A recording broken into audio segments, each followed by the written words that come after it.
Good evening, everyone, and thank you for coming to our regular board meeting of Thursday, October 26th. It is 6:05.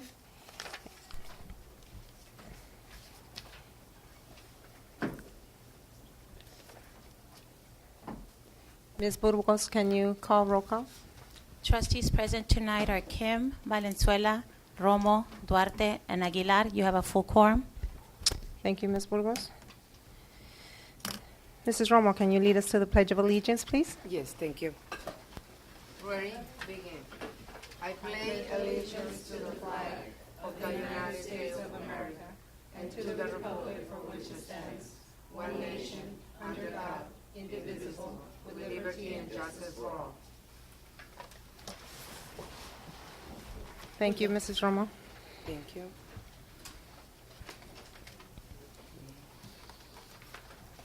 Okay, moving on to item C, approval of agenda. So moved. Second.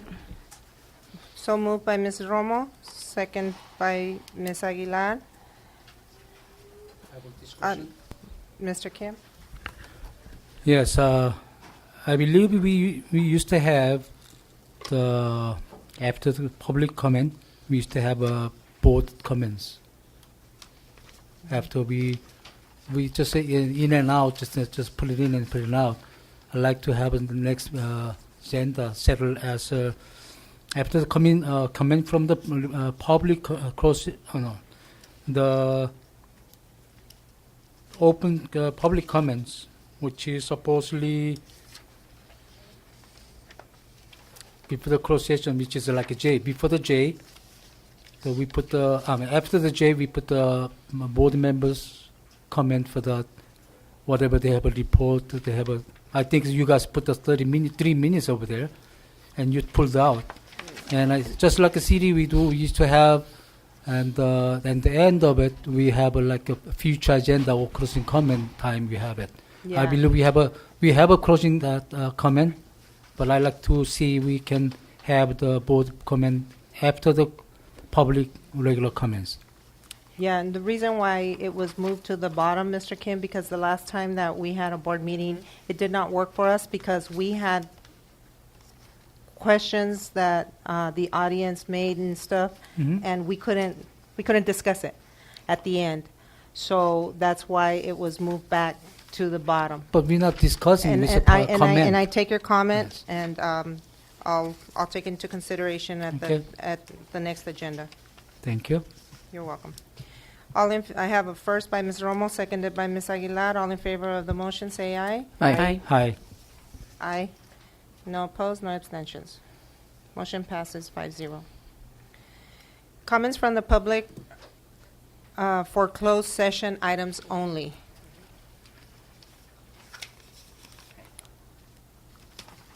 Okay, I have no comments from the public for closed session items. It is 6:10. We will now go into closed session. We will be back by 7:10, or if we're done sooner, we'll be back. Thank you. Okay, we are back from closed session. We will be reconvening to closed session after recommendation actions. Okay. We move on to item number G, presentations, student representatives. Good evening and welcome back. And congratulations to some of you. We see new faces. First student representative will be from Aurora, Christopher Gonzalez. We have a change of students. Okay. And this is Valerie Ferguson. Valerie Ferguson.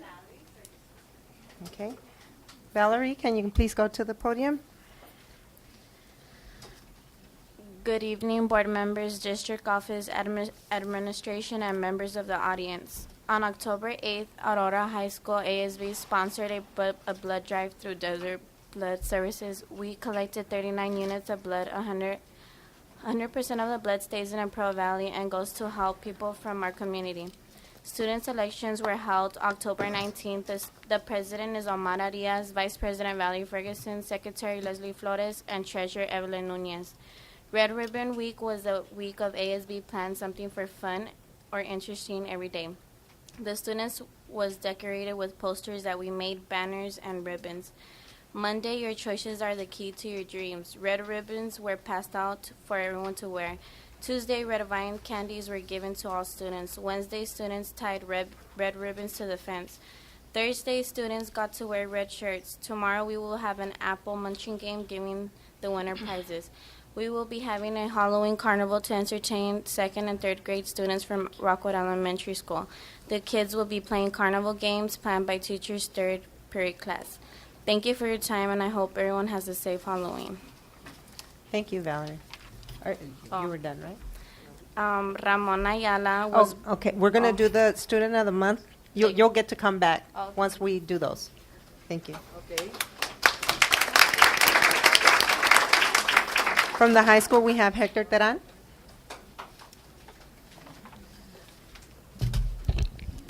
Good evening, parents, students, Board of Trustees, Ms. Ambris. My name is Hector Teran, and I am the representative for Calexico High School.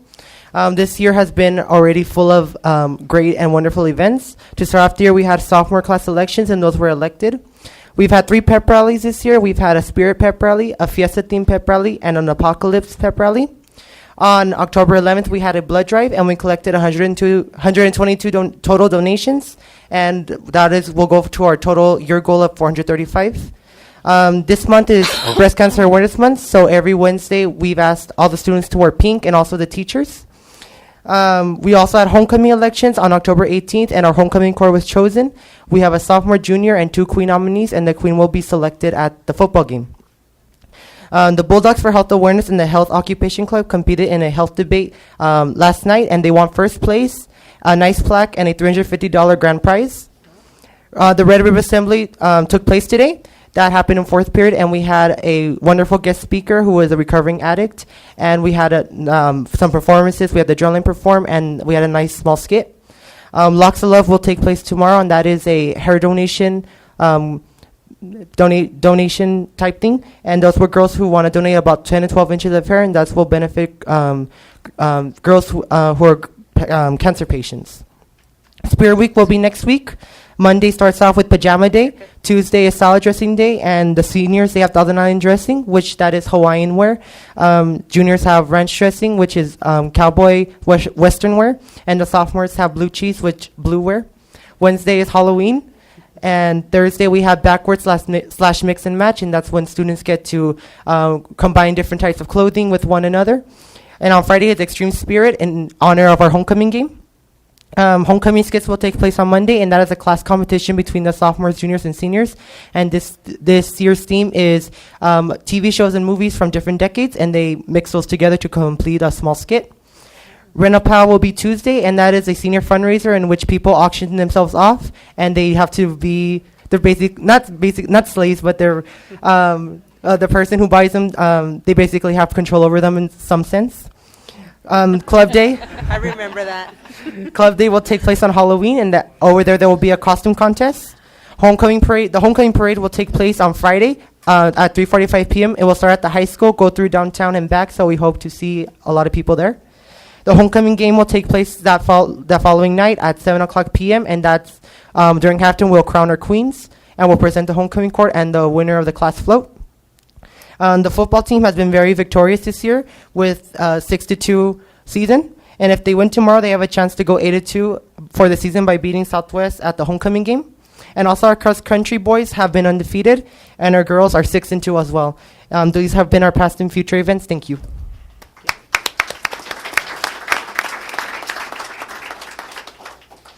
Our next student representative is from Enrique Camarena, Ismael Arbizu.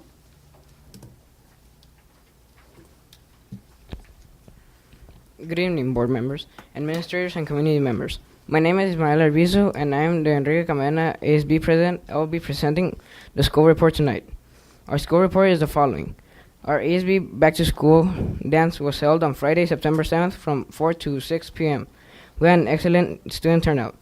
A light waste recycling was invited to present at a special assembly on Wednesday, September 19. A light waste did a great job of explaining the importance of recycling and helped to kick off our recycling program at Enrique Camana Junior High School. Our back to school dance was held on Thursday, September 20th from 6 to 8 p.m. We had an excellent parent turnout. ASB sold t-shirts and sweaters to promote school spirit. Our ASB elections were held on Friday, September 28th. Our ASB officers are the following: ASB President, I, Ismael Arbizu; ASB Vice President, Rogelio Gonzalez; Secretary, Beatriz Sandoval; Treasurer, Janet Romo; Representatives, Clarissa Cota and Leila Green. Our general parent meeting and Student of the Month recognition celebration was held on Wednesday, October 10th. Students of the month across the different contents areas were recognized. The multipurpose room was packed with parents, and students were excited about receiving their recognition and awards. Our first Enrique Camana Junior High School Fall Carnival was held on Friday, October 12th from 2:30 to 4:30 p.m. We had great student and parent and community turnout. Our haunted house was great success. All clubs and departments participated in making the event a success. Enrique Camana Junior High School participated in the Great California Shakeout, which was held on Thursday, October 18 at 10:18 a.m., which, along with millions of the other students at Enrique Camana Junior High School, took the drill very serious. Everyone dropped cover and held on, and then proceeded to evacuate to their zones. Univision was present at Enrique Camana to cover the event and did a story on the drill. You can go online and see the broadcast at Univision website. We are celebrating Red Ribbon Week with our Say No to Drugs campaign. As part of our Ribbon Week activities on Wednesday, October 24th, we held a special assembly in honor of Enrique Kiki Camana. We had Special Agent Mando and Agent Sanchez present, followed by motivational speaker Russ Peak, student at Enrique Camana, pledged to say no to drugs. An article was written regarding to the event and came out in front of the Imperial Valley Press. Some of the spirit activities this year for the week include the following: Crazy Hair Day, Mustache Day, Halloween Dress Up Day, Myth Day, and Jersey Day. Our ASB Masquerade Ball will be held this Friday, October 26th from 5 through 8 p.m. It is a Halloween dance, and students are encouraged to wear their costumes. This will be a costume contest on the dance, and students will have a chance to win in one of the following categories: scariest, funniest, and most original. The winners of each category will be given gift certificates. Our annual food drive begins on Thursday, November 1st. If you would like to donate any canned items or blankets, please drop them off at Enrique Camana Junior High School front office. Our next club day will be held on Friday, November 2nd. All students and staff are very excited about this upcoming event. Club day will be held during lunchtime this Friday, and we'll have music and goodies sold by different clubs and departments. Thank you. Thank you.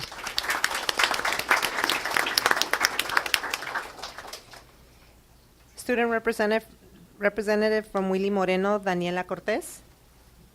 We have another representative for tonight, Carla Hernandez. Okay, Carla Hernandez, welcome. Good evening, parents and board members. My name is Carla Hernandez, and I am a Willy Moreno Junior High representative. We have had some great activities at Willy Moreno these past 2 months. On September 20th, we had our back to school night. On September 21st, we had our back to school dance. This October, we recently had activities during lunchtime, such as balloon stomp, tug of war, water relay, and birthday dances. We also had club day, which we all had a great time. As tradition, we had our annual math get-together, where we showcase our math skills to our parents. This week, we are observing Say No to Drugs campaign by having Red Ribbon Week. Monday was Superhero T-shirt Day. Tuesday was Crazy Hair Day. Wednesday was Jersey Day. Today, Thursday, was Wear Red Day, and we had Russ Peak as a motivational speaker. Tomorrow, Friday, we will have Costume Day and our yearly Halloween dance. Go Aztecs! Thank you.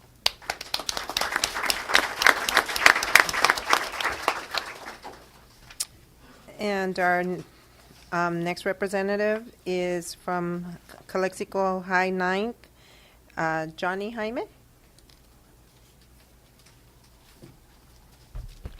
Hello, my name is Johnny Jaime. I'm president of Calexico High School 9th grade campus. We've been really busy planning activities for our student body. In the upcoming week, we have our Halloween carnival on October 30th from 3:30 to 5:30, and it's also open to the public. We also have our Spirit Weeks starting on this upcoming Monday through Friday. Monday is Pajama Day, Tuesday is Twin Day, Wednesday is Halloween/Jersey Day, Thursday is Mix Match and Crazy Hair Day, and Friday is Nerd Day. And lastly, we have our homecoming parade on November 2nd at 3:30 p.m. Thank you. That's it. Thank you. Okay, now moving on to the Student of the Month recognitions. Hold on. Nobody announced about the translation service. No.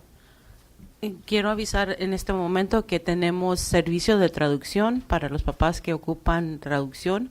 We have translation services for anybody who wishes to have them, and they have earphones outside. Los audífonos están afuera si ocupan para traducción. Gracias. Thank you, Ms. Aguilar. For Aurora, we have Student of the Month. The student and the parents, if they're here, they can come forward with their child. From Aurora, we have Christopher Gonzalez can come up to the podium so you can read the bio for... I'm sorry. I should have crossed that out. Valerie, to read the bio for Alejandra Torres. Alejandra Torres, is she here? Yeah? Yes. Can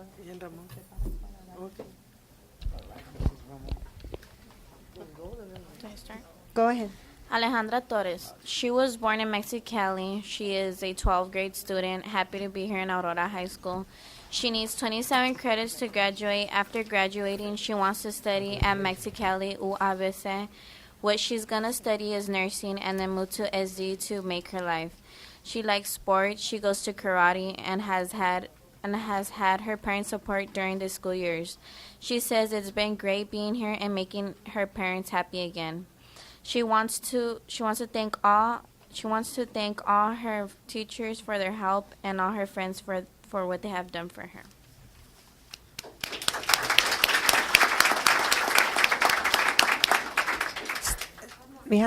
Can you stay up, Valerie? We have one more. Ramon Ayala? Do you sing?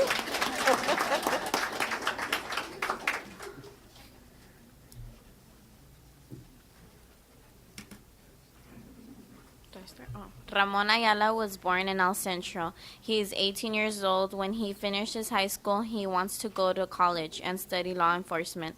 His goal is to graduate, go to college, and then work as a border patrol. He would like to thank his parents for all their support.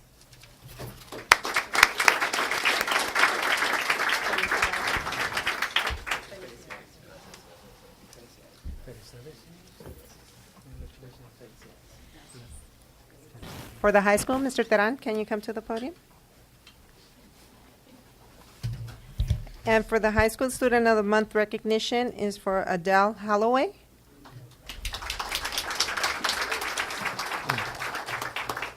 Adele Holloway is the daughter of Eleanor Holloway. Her current GPA is 4.4.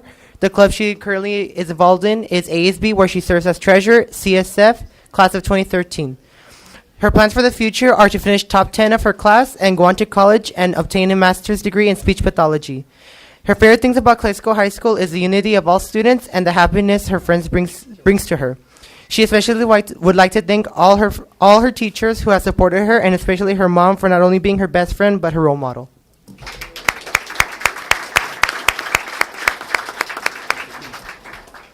Next we have Alex Martinez.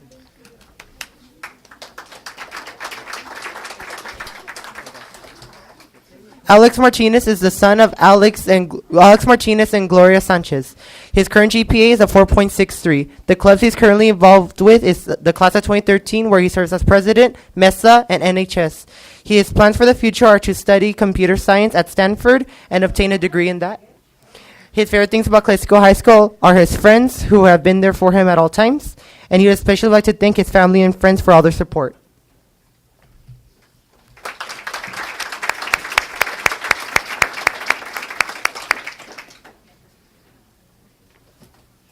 Carla Hernandez, can you please come up to the podium?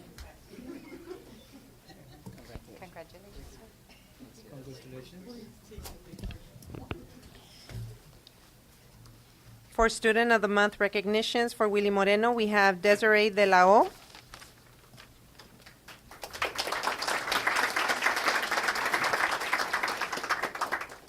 Desiree is an 8th grader at William Moreno Junior High School. Her parents are Blanca Hidalgo and Arturo de la O, who happen to be her role models. She has a sister by the name of Destiny. She is a 4.0 GPA student. Desire enjoys all her classes, but her favorite subject is math.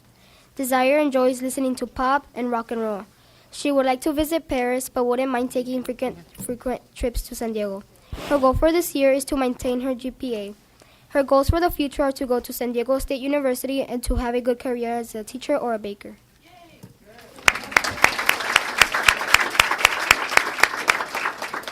Our next student for Willy Moreno is Juan Salvador Gutierrez.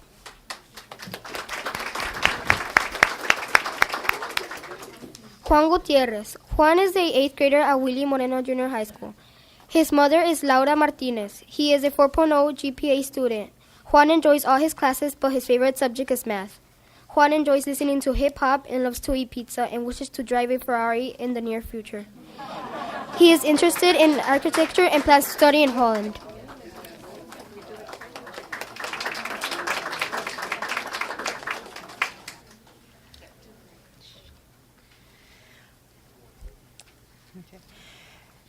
From high school ninth, from Johnny Jaime, can you come up to the podium? From high school ninth, we have Jessica Herrera.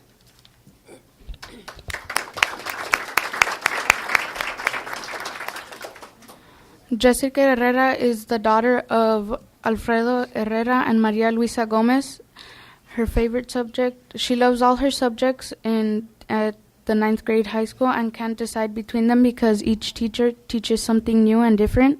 She plans on attending UCSD and majoring in medicine as a pediatrician. And if she could change something in the world, she would like to change the hunger and sickness of our world.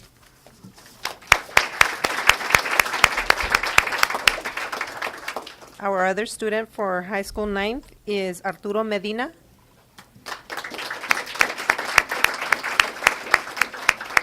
Arturo Medina is the son of Arturo Medina and Astrid Caldera. His favorite subject is language arts, and he would like to attend MIT and major in mechanical engineering.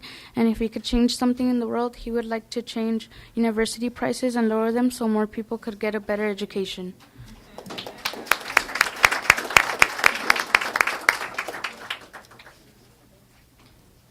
Ismael Arbizu, can you come back to the podium? Our next student of the month for Enrique Camarena is Nicole M. Soriano.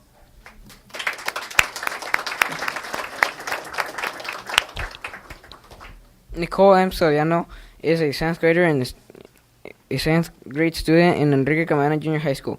Nicole is the daughter of Mario Soriano and Maria de Lourdes Soriano. Her hobbies are listening to music and taking pictures of herself, her dogs, food, or things she likes. Her favorite subject is history. When she graduates, she would like to go to a university to study to be a lawyer. She would like to have that career in law because she will get to defend people and their rights.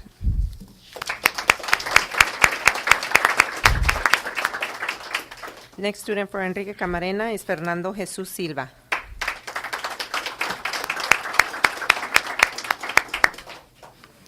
Fernando Jesus Silva is a 8th grade student at Enrique Camarena Junior High School. Fernando Jesus is the son of Maria F. Juan E. Silva and Maria D. Silva. His hobbies are to play soccer, play video games, go to trips, and watch TV, playing with his cousins, and visiting his family. His favorite subject in school is mathematics. When he graduates, he would like to go to a good university and get a job as a computer game designer or be a professional soccer player. Before he succeeds, he knows he will have to study hard and pass all his classes.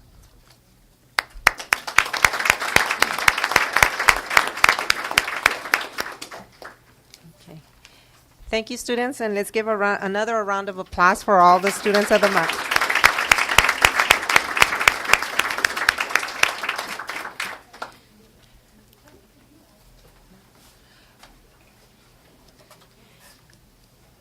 Before we go forward with the meeting, there is cake and some coffee for the students of the month and the parents. Everybody's welcome to have a piece. And then in 2 minutes, we will continue the meeting. 2 minutes. It's also the board.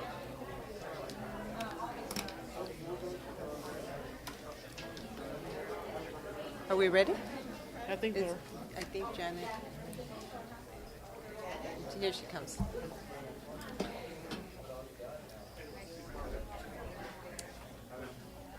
We're just waiting on Ms. Burgos to come in. Minute taker.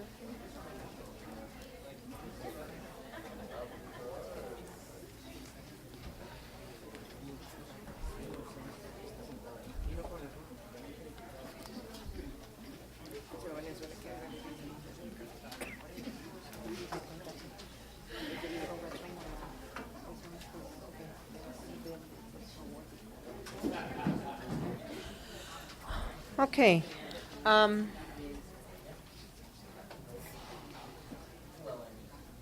Okay.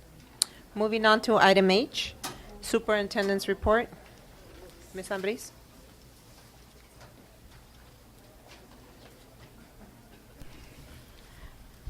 Good evening.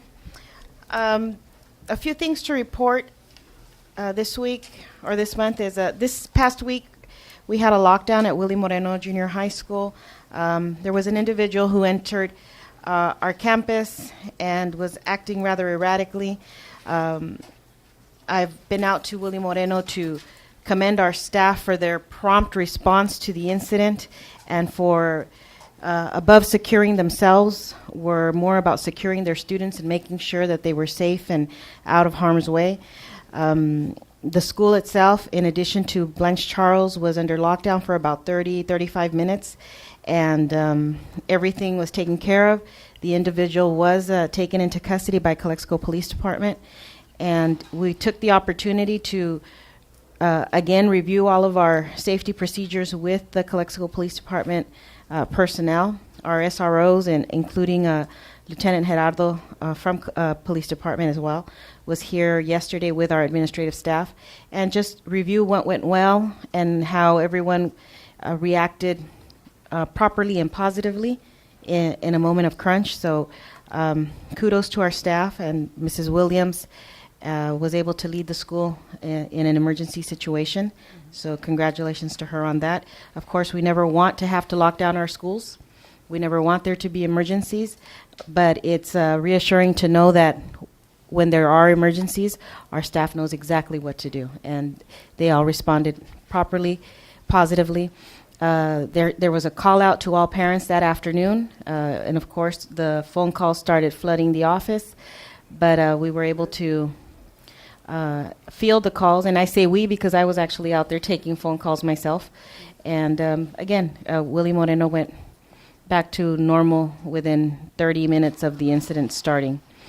One of the things that you asked at the last meeting was to investigate the seal of biliteracy, and in a few minutes, Dr. Isaac Estrada will give you brief information that he has secured on what the district needs to do on the seal of biliteracy, obtaining the seal of biliteracy for our students.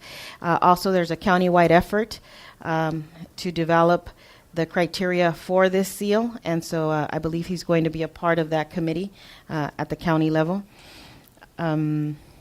Another positive for Calexico Unified is that one of our own has been appointed to a state legislative advisory committee.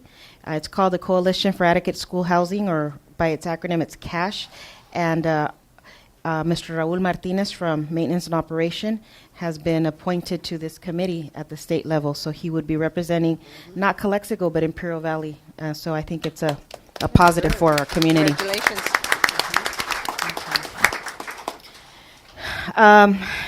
In previous meetings, we've talked about obtaining a COPS for reorganizing part of the debt that Calexico has from previous debts. And we did receive a letter from Mrs. Ann Mallory, our county superintendent.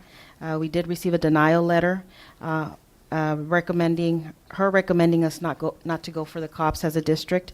One of the things that Mrs. Randall and I did in looking at her letter is we've prepared a brief response just acknowledging the receipt of her decision to disapprove the restructuring and refinancing of the 2009 COPS. And I will share the letter with you so that our purpose for responding in acknowledgement of the letter is just so that we reiterate to Mrs. Mallory that we understand the rationale that she provided for the denial, yet we wanted her to recognize also that Calexico is aware of the deficit spending that she alludes to in her letter, and I'll just read the paragraph. Your letter of denial makes reference to the district's repayment of indebtedness as not probable due to ongoing and continuing increases in our deficit spending, which I in turn perceive prompted your rationale in stating that Calexico Unified will not be able to make future debt payments. The district is aware of the deficit spending and would like to remind you, being Mrs. Mallory, that our deficit spending is largely a result of the budgeted possible trigger cuts of $457 per ADA in the upcoming weeks. The projected unrestricted ending fund is in excess of 10%, inclusive of the proposed trigger cuts. Many districts throughout the state of California are finding themselves facing similar or worse challenges in their budgets, especially when having to make large debt payments from their general fund. The district is making every effort to carefully monitor spending and operate within its approved budget. And we felt the need to provide this amenable letter simply because, yes, we understand the county's concern about whether or not the district would be able to repay future debt. However, we want them to recognize that Calexico has moved forward in the last year and a half, in the last 2 years, in terms of budgeting and making painful but necessary cuts, and even taking into consideration future potential trigger cuts. Calexico is making every effort to continue to move forward. And we wanted Mrs. Mallory to recognize the efforts of our district in that regard. I felt a lot of frustration when I read the letter and I read the whole 9 pages of it, and her report fails to say why she's denying it. She made reference to questions that we already knew the answers to, which we had answered that day that we met with her. Unfortunately, we're paying close to $1 million a year from the general fund to pay this debt that we inherited. And this debt comes from the 1990s. And I don't see how the county can allow this district to pay close to $1 million from the general fund. I did question that to her, and she said that, it shouldn't, and it shouldn't, because this debt is tax-based.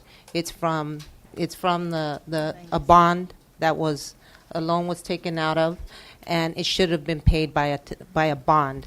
And unfortunately, because of previous administrations and leadership, we're paying this now. So when people question why is Calexico Unified mismanaging, we try to make a wrong into a right, and still the county has taken the position that they have authority over us, and they will do exactly that. They will use their authority to stop us. The only alternative to relieve our general fund budget is to pass another bond, probably in 2014, in order to get this paid. And because, interest is going to be paid. There was 6 years that this payment was not being made, and it's unfair that we get caught in that. And she makes a comment that perhaps our community should seek a bond in future easy years. to say when you don't live in the community that's going to pay that that bond. But we will be looking into other alternatives. We will be looking into bonds, but we have to show something to the community to that effect. So there, down in the agenda, there's an item that we're going to talk about that enthuses this board and I think the community, and that would be Plan B. She wanted to know what Plan B was, and that would probably be Plan B. But I think the community will benefit from it. I've got a question. Yes. When we met with Ms. Mallory at Imperial County Office of Education, we did stress that we had time-sensitive deadlines. Was her reply within that time-sensitive deadline, or the reply was at their discretion? It was within the deadline. I think that the biggest issue was in regard to the payment that we had already made, and again, that payment was already made, and they did respond within an appropriate time. Thank you. It was checked. It was checked, and today was the deadline. Today was the deadline, so yes. And she knew she had 30 days to do it, and she did the day She before. used 30 deadlines, So she even used though her we 29 specifically days. asked that please to provide us some leeway so that we could find some other form of relief. We could. Yes, but to answer your question, it was within the 30 days, so. But I just want to note Right. for the record that we specifically asked for some relief or some, if her answer was going to be no, to let us know within the That next couple days. Yeah. Thank you. Mhm. And the last item that I have for my report is that we've talked about the AYP and the API results for our district schools and the district as a whole. And in order to address all of the results in a thorough manner, and I am requesting that this board consider having a special board meeting next week so that we can go over academic results only, and that would be basically the only agenda item. Well, there would be two agenda items. It would be a special board meeting for academic results, and then if you do consider and approve that, then removing item K3G from the consent agenda item tonight, and put that into next week's special board meeting, because that MOU ties directly with the projected district action plan for improvement.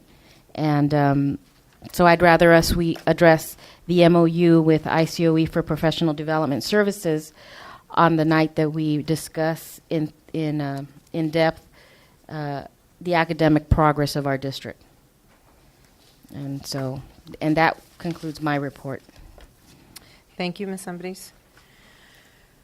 What day, the next meeting? I special would meeting? What I day would is it? suggest the 30th if possible, Tuesday the 30th, Tuesday? the 30th. Yeah?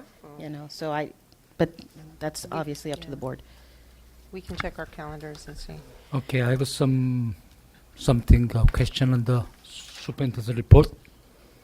First of all, the lockdown in those two schools, I laid down my campaign. I was visiting school yesterday and today, and I have some concern over there.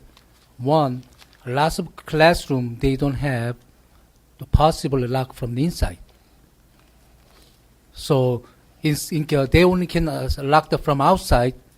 Sometimes they're not going to have enough time to go outside the lock, and we have to look into some kind of a double lock. They can be able to open from inside and outside by the key. That way we have some kind of double lock. Make sure someone was pushing the door is not easily to open, and we need to have some secure that areas. Yes, I think there's a Mr. lot of Kim. schools in that way. Yes, our SRO Dominguez has been working closely with the site administrators, not just at those two schools, but district-wide to identify, and he's been doing that for several weeks to identify needs in case any needs the schools may have in case of emergencies and lockdowns, etc. And they're working they're working closely with Mr. Raul Martinez and MNO to identify what needs our district has and how we will go about meeting those needs. Yes, and also they have a Willie Moreland students was they made a concern about it. They will only have one doors. The Willie Moreland has only one doors, and they don't have any escape doors in case if they need to rent out the other doors. So I don't know what's I think we have to look into that security matter. So when I see the other last classroom, they had 2 doors, like Are a we BC. talking in between the buildings? I mean, in Not, between the classrooms? not between the classroom. One classroom only have one door in and out. They don't have another door to. They might can go to another doors. And I see the Blanche House have 2 doors. That's But- the way the building is built. Yes, but William Moreno, they only have 1 doors. So I believe they might have to concern about the security. They were, before I said this one, I believe I'm very, very proud of our staff. They were really properly reacted, and also students, they were very calm. Maybe, calm. and then I was comforting them, and even at the Belen Child's parents, I said, congratulate them for their children. They are very well cooperated, and even elementary level. But same time, they were very scared. Yes. And the other one is probably we might have to have some kind of motion sensor on the wall in case if they just they jump the wall, they can be helped, but prevent. And I believe sometimes even the nighttime they jump into the school, they break into the school too. And the other one is the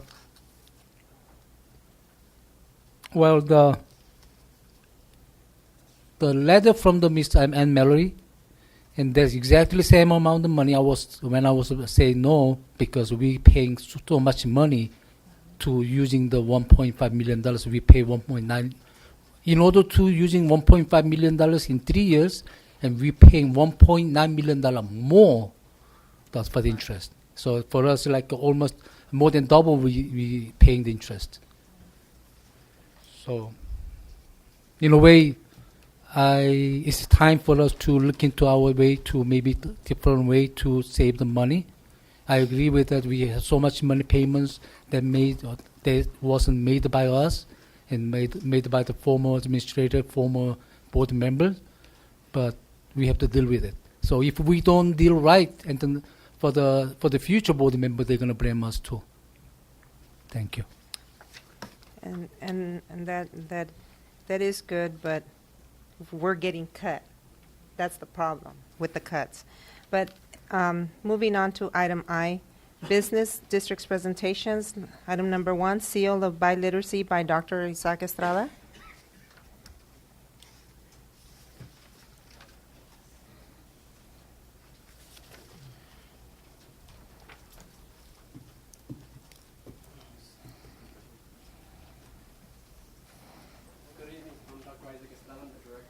Mr. You're going to have to use the microphone because of the recording. I'm sorry. That's okay. So today I'll be doing an overview or a presentation on an important item, which is the seal of biliteracy. But most importantly, I'm going to highlight certain aspects of how a district-level policy enforcing or supporting a seal of biliteracy can benefit student achievement. So to make this short presentation as meaningful as possible and efficient way, what I decided to do is follow this scope and sequence of the items to be presented. For example, I'm going to first start with a purpose, followed up with the desired outcomes. We have 2 desired outcomes from the presentation.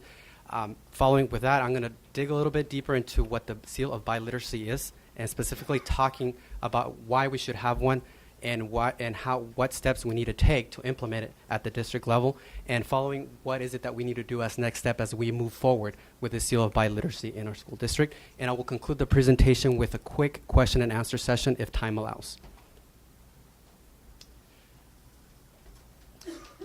The purpose of the presentation basically is to communicate the benefit of awarding the seal of biliteracy to the students of Calexico Unified School District. Of course, one of the outcomes is to have an increased awareness as a community, as staff members, and as school board members of what the seal of biliteracy means in terms of our kids being biliterate. And finally, the final outcome is to have a shared understanding of the steps to implement the seal of biliteracy, which is an important piece.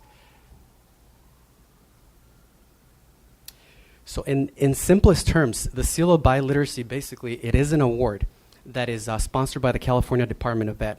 And basically, the award is to show or giving to students who show mastery or who show proficiency in two languages. First being language arts, and also a world language, which in our situation, in our schools, is Spanish.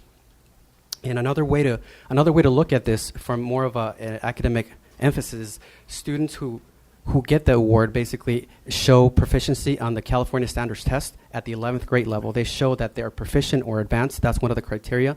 And the other criteria, which is around the world language, which is Spanish, is if they take the advanced placement either in literature or language arts, they would be qualified as being biliterate. So basically, that in simplest terms, that's what the seal of biliteracy is. So there are different reasons, very compelling reasons for offering this seal of biliteracy. Of course, the first one is it definitely has the potential to have an impact on student achievement. Secondly, it reinforces the bilingual skills in the current workforce. Number three, it encourages students to pursue biliteracy through a program that's cohesive, that starts from kindergarten and concludes with the 12th grade. Fourth, it honors the skills our students attain and supports college and career readiness preparation, and it's really attractive to future employers and college admissions office. And most than anything, within our communities, talking about our community, we already have a strength, and that is most of our kids grow up being bilingual. So what this would do is encourage them to go from bilingual to biliterate and advance those skills.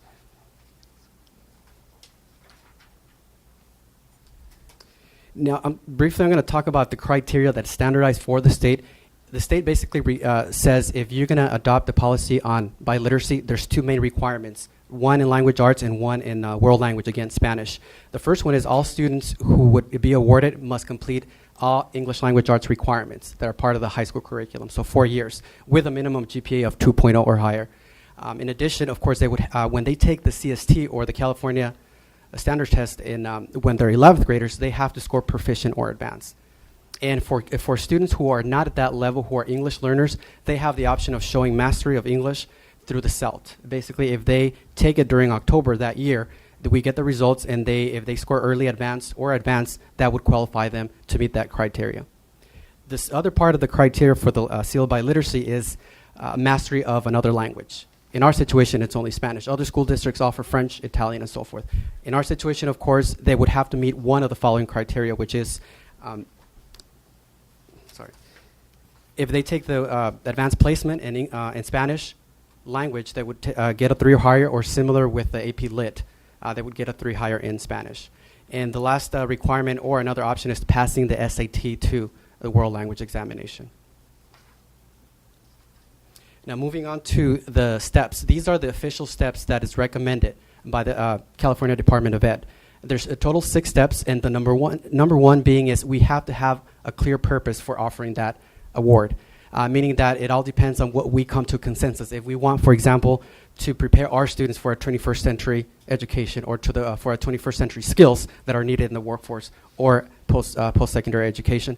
Number 2 is we have to determine the level of pathway awards. As I was saying, the seal of biliteracy is awarded at the completion of high school. However, if we develop a clear program beginning from elementary all the way to high school, we can offer an award at the end of elementary school, saying it's not a seal of biliteracy, but it's a recognition that you're working towards that goal, which is to be biliterate. And again, similarly at the middle school level, you can offer an award that shows students completed about 10 units in Spanish language and they scored proficient on language arts.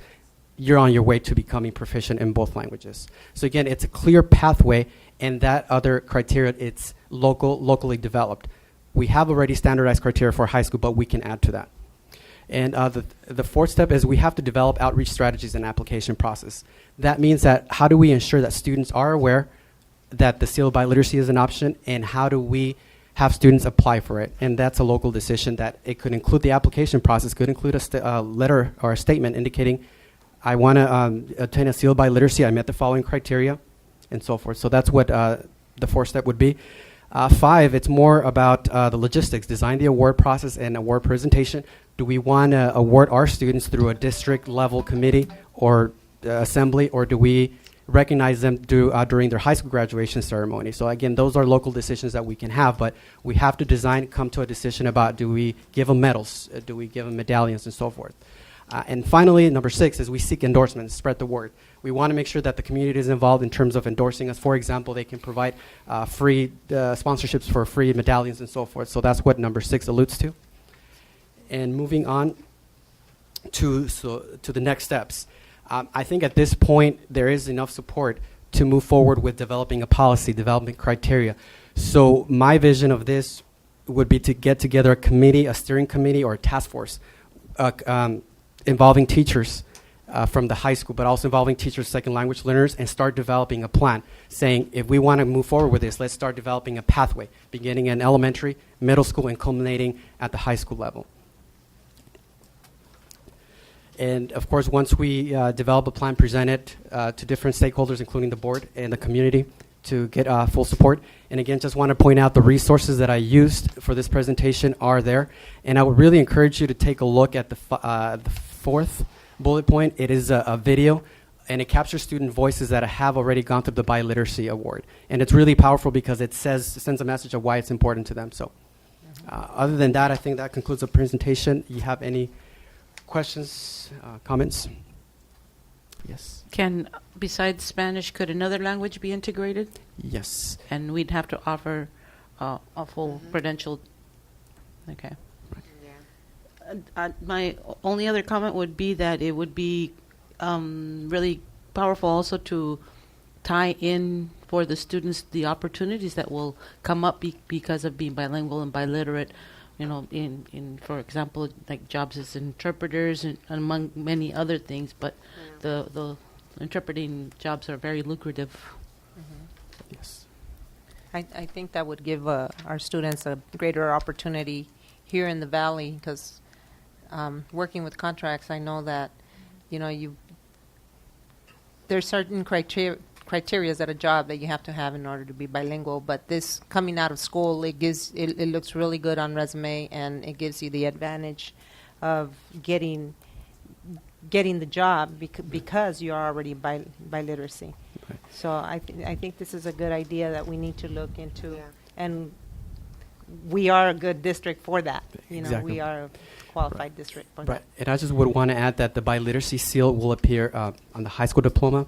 It could also appear on the transcripts whenever, if colleges want to look at it, we'll say student was awarded the seal of biliteracy, and these are the requirements. And that's what's really appealing for the college-going students. Now, you mentioned from through 12. Is this a program that has to be implemented from the beginning, or? No, the only requirement is that we have the standardized criteria for the high school. Upon graduation, these are the criteria like the AP examination and the 4-year course of study in English language arts. However, the best practice as recommended by the Department of California Education is that you have a pathway. You know, so we start with the kids in elementary and kind of develop a pathway or activities where they participate in bilingual opportunities. And that could include community service, translating.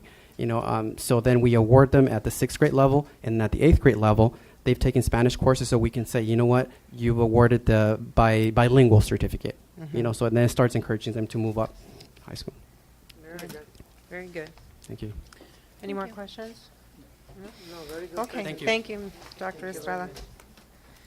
Our next presentation is Special Education SELPA Program by Mr. McFadden and Mr. Padilla.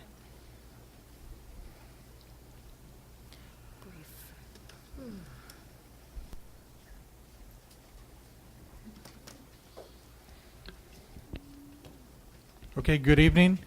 We have a very short presentation this evening. It's more of a recap. We went to a more extended presentation previously. I just want to hit a couple of key components this evening. Again, for the TIERS program, we're looking at operating a regional program for individuals that are diagnosed as emotionally disturbed. Within the SELPA, we've had this discussion since the 1980s in terms of developing the program. Okay, you can go next. Then we discussed in terms of our interest in a district. Certainly, we have students that have more extreme needs that we're able to meet. And we believe that providing a program here would be a benefit. The program designed a significant amount of staff development and training, not only for the individuals within the program, but also at the school site that it's located with. And again, our intention or desire is to be able to expand out what we learn at the one particular site to all of the other school sites. It's a very specific program. It's very rigid in terms of the requirements to get in. We have a set number of students that will be in the class, which is 10. We have 2 administrative emergency placements if we need them. But in all the years we've had the adolescent program, the Vista Sands program, very seldom do we really need emergency placements. But they're just they're available. Okay, go to the next. Again, for the program design, we have 3 levels. Activities just within the classroom that are structured for social skill training, social emotional development, etc. The second level, this becomes more of a behavior contract mentoring, begin to target and to chart specific types of behaviors, more specific planning. And the third level comes in really for the wraparound services, more therapy as opposed to counseling. And so one of the questions that was asked last time in terms of safeguards in association with suspensions and expulsions. And so here we have SELPA board policy. The board policy from the SELPA represents suspension and expulsion of students enrolled in regional programs. So we are not the only regional program that we have. So this is basically an established, agreed upon process. Simply, suspensions we'll deal with the way that we deal with all the suspensions within a district, according to our policy. When we end up, if there is going to be a recommendation for expulsion, essentially we contact the district of residence, let them know what we're up to. We still have a requirement to conduct manifestation determination, but we would do that with all special education students. Ultimately, what happens, and at the bottom line, then I would go to the Board of Education from the district of residence, and that's going to be the group that makes the final decision. Because again, if a student is expelled, he or she still has the right to receive an education.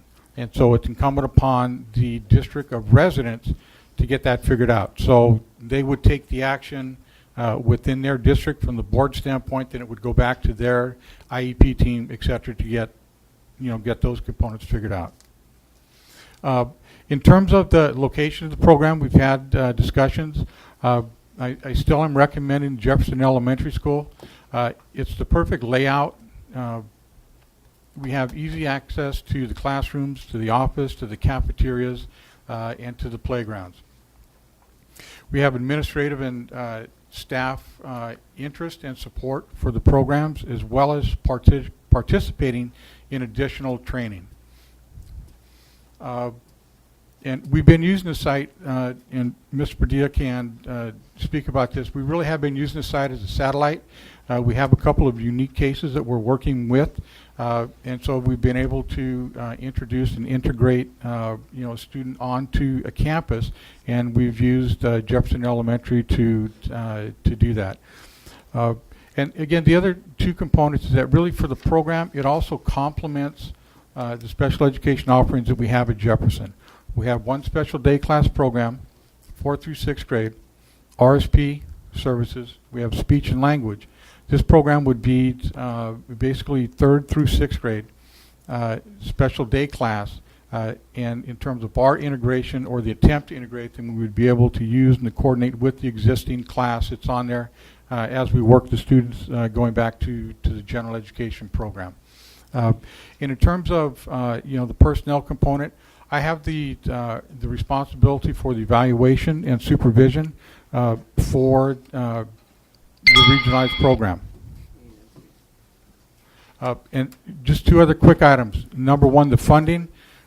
Let me make this very clear. There is no cost to the district. Zero. Okay. The SELPA Executive Board has made a financial commitment to fully fund the program. So we have, as you can see, a significant amount of funding for this year, which includes operating costs for the year, as well as one-time startup costs. If the cost increase, say we get towards the end of the school year and we recognize the costs are going up a little higher, we go back to the SELPA board, and the SELPA board then reallocates the funding. The money that we're receiving is coming from a special allocation, mental health dollars. There's a lot of money within there. And so I'm not concerned that we will not have the funding to operate it. And again, as part of the budget, the planning, and the money that we receive, this is for the teacher that we have, for 2 behavior aides, and we have on the agenda tonight part-time school psychologists for this year.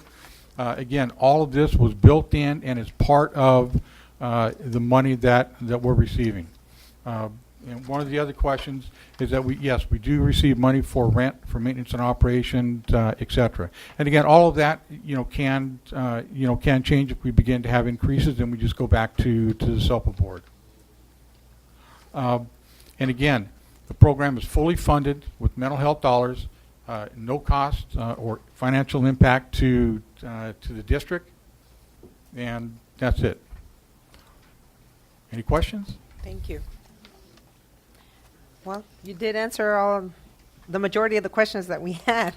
The other questions come as the program comes and stuff. Right. Well, But, that was my goal. Yeah, and I thank you. You did meet the goal, and of course it's always the dollar amount, whether we like it or not. But the other is that it helps our students here and in the valley also.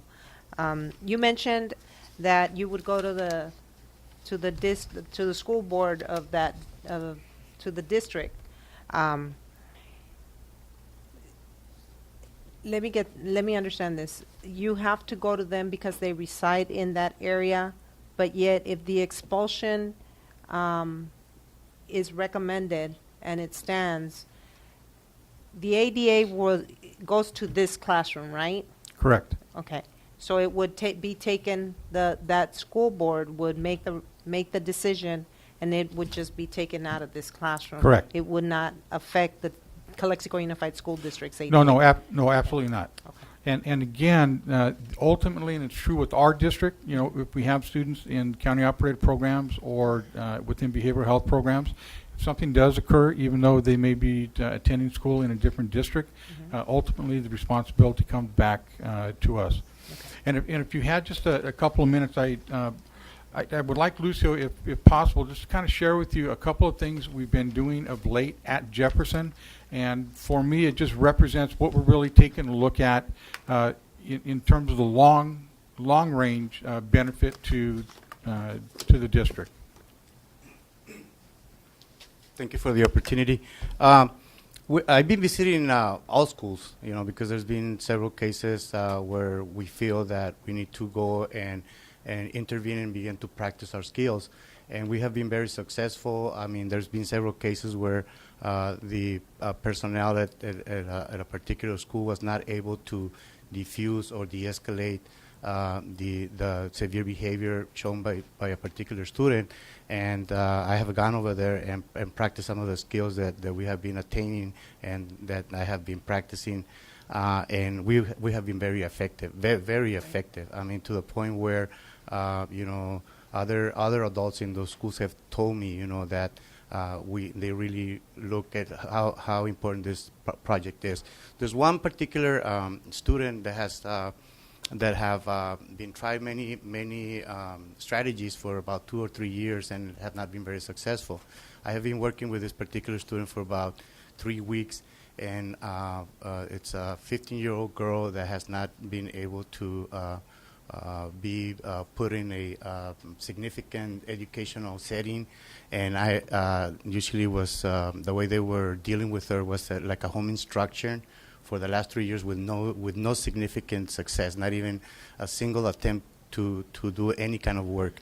With the strategies that I have been utilizing, I have been able to first move this little girl to FRC. From FRC, we were able to get some of the severe behaviors. I'll just briefly explain one of the severe behaviors. Cover her face completely, goes down under a chair or under a table, hides herself, starts shouting and throwing desks and doing all kinds of chaos.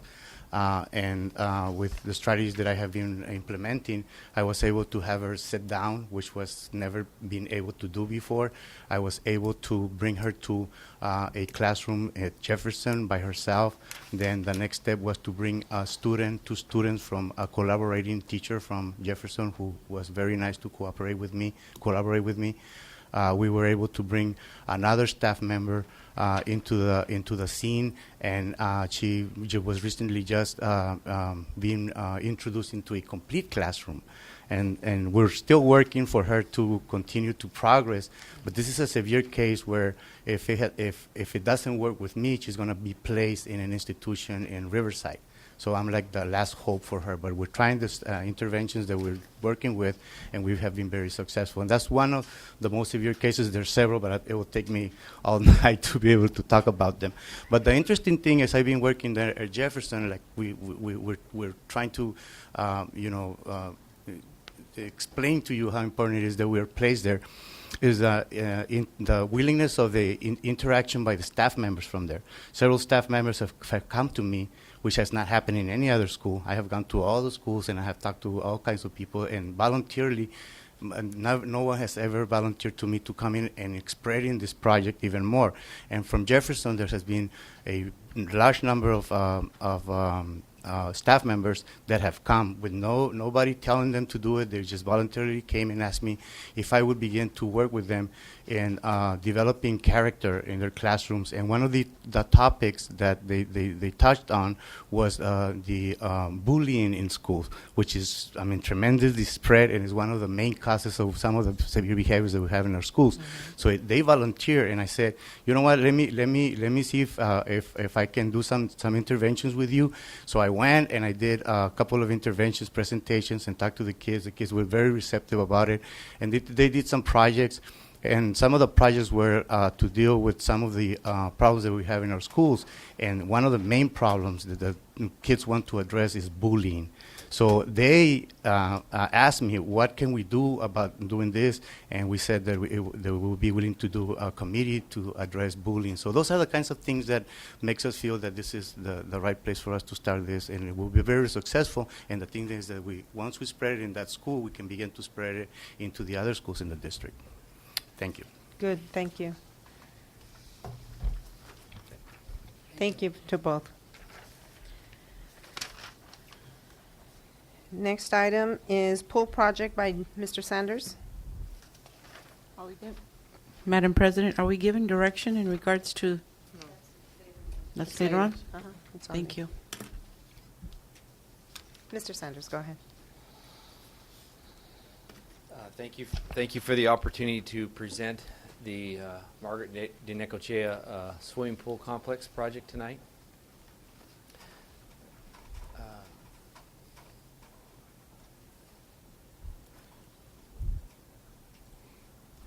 And it's Margarita. ¿Quedó? Margarita de Necochea.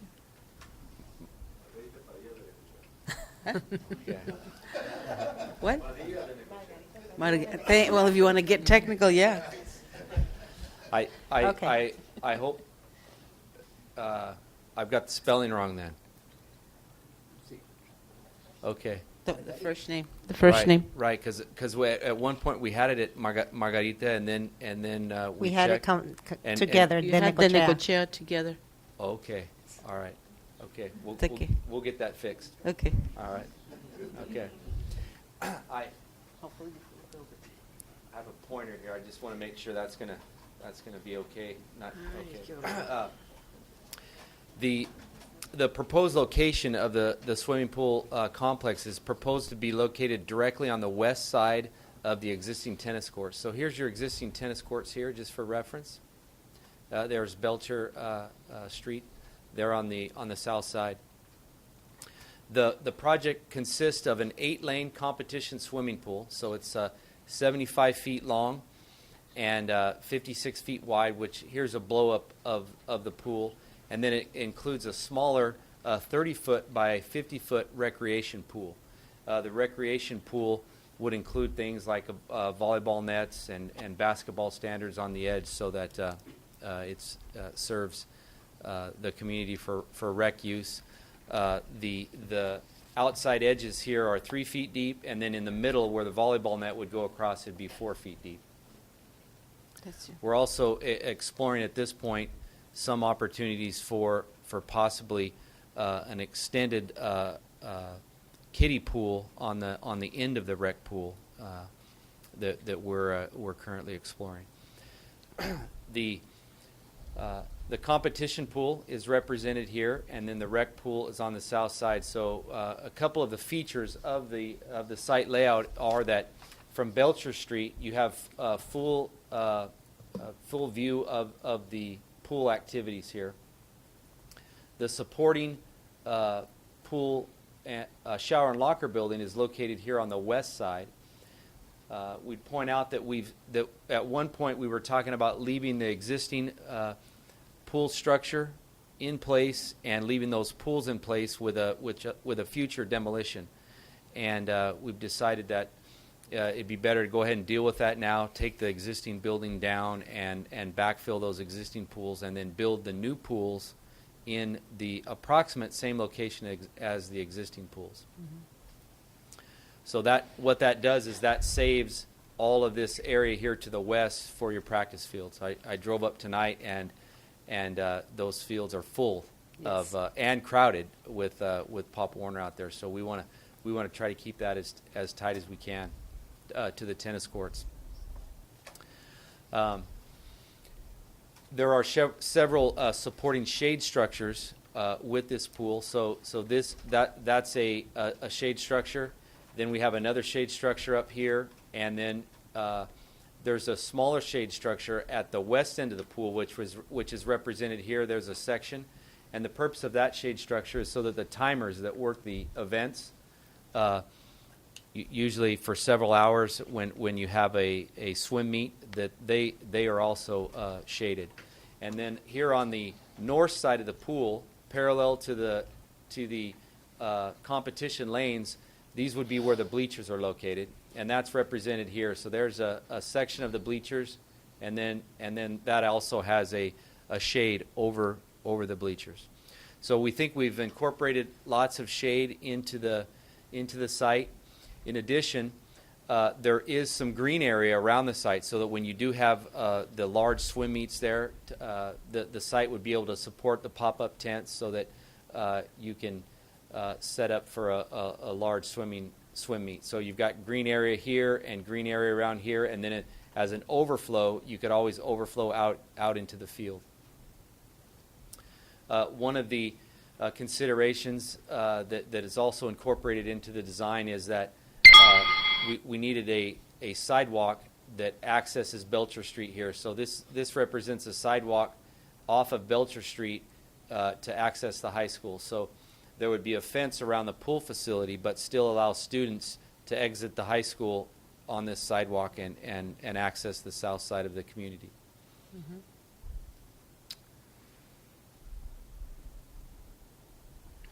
I think we've covered all of the site issues and design features of our site. Any questions on the site?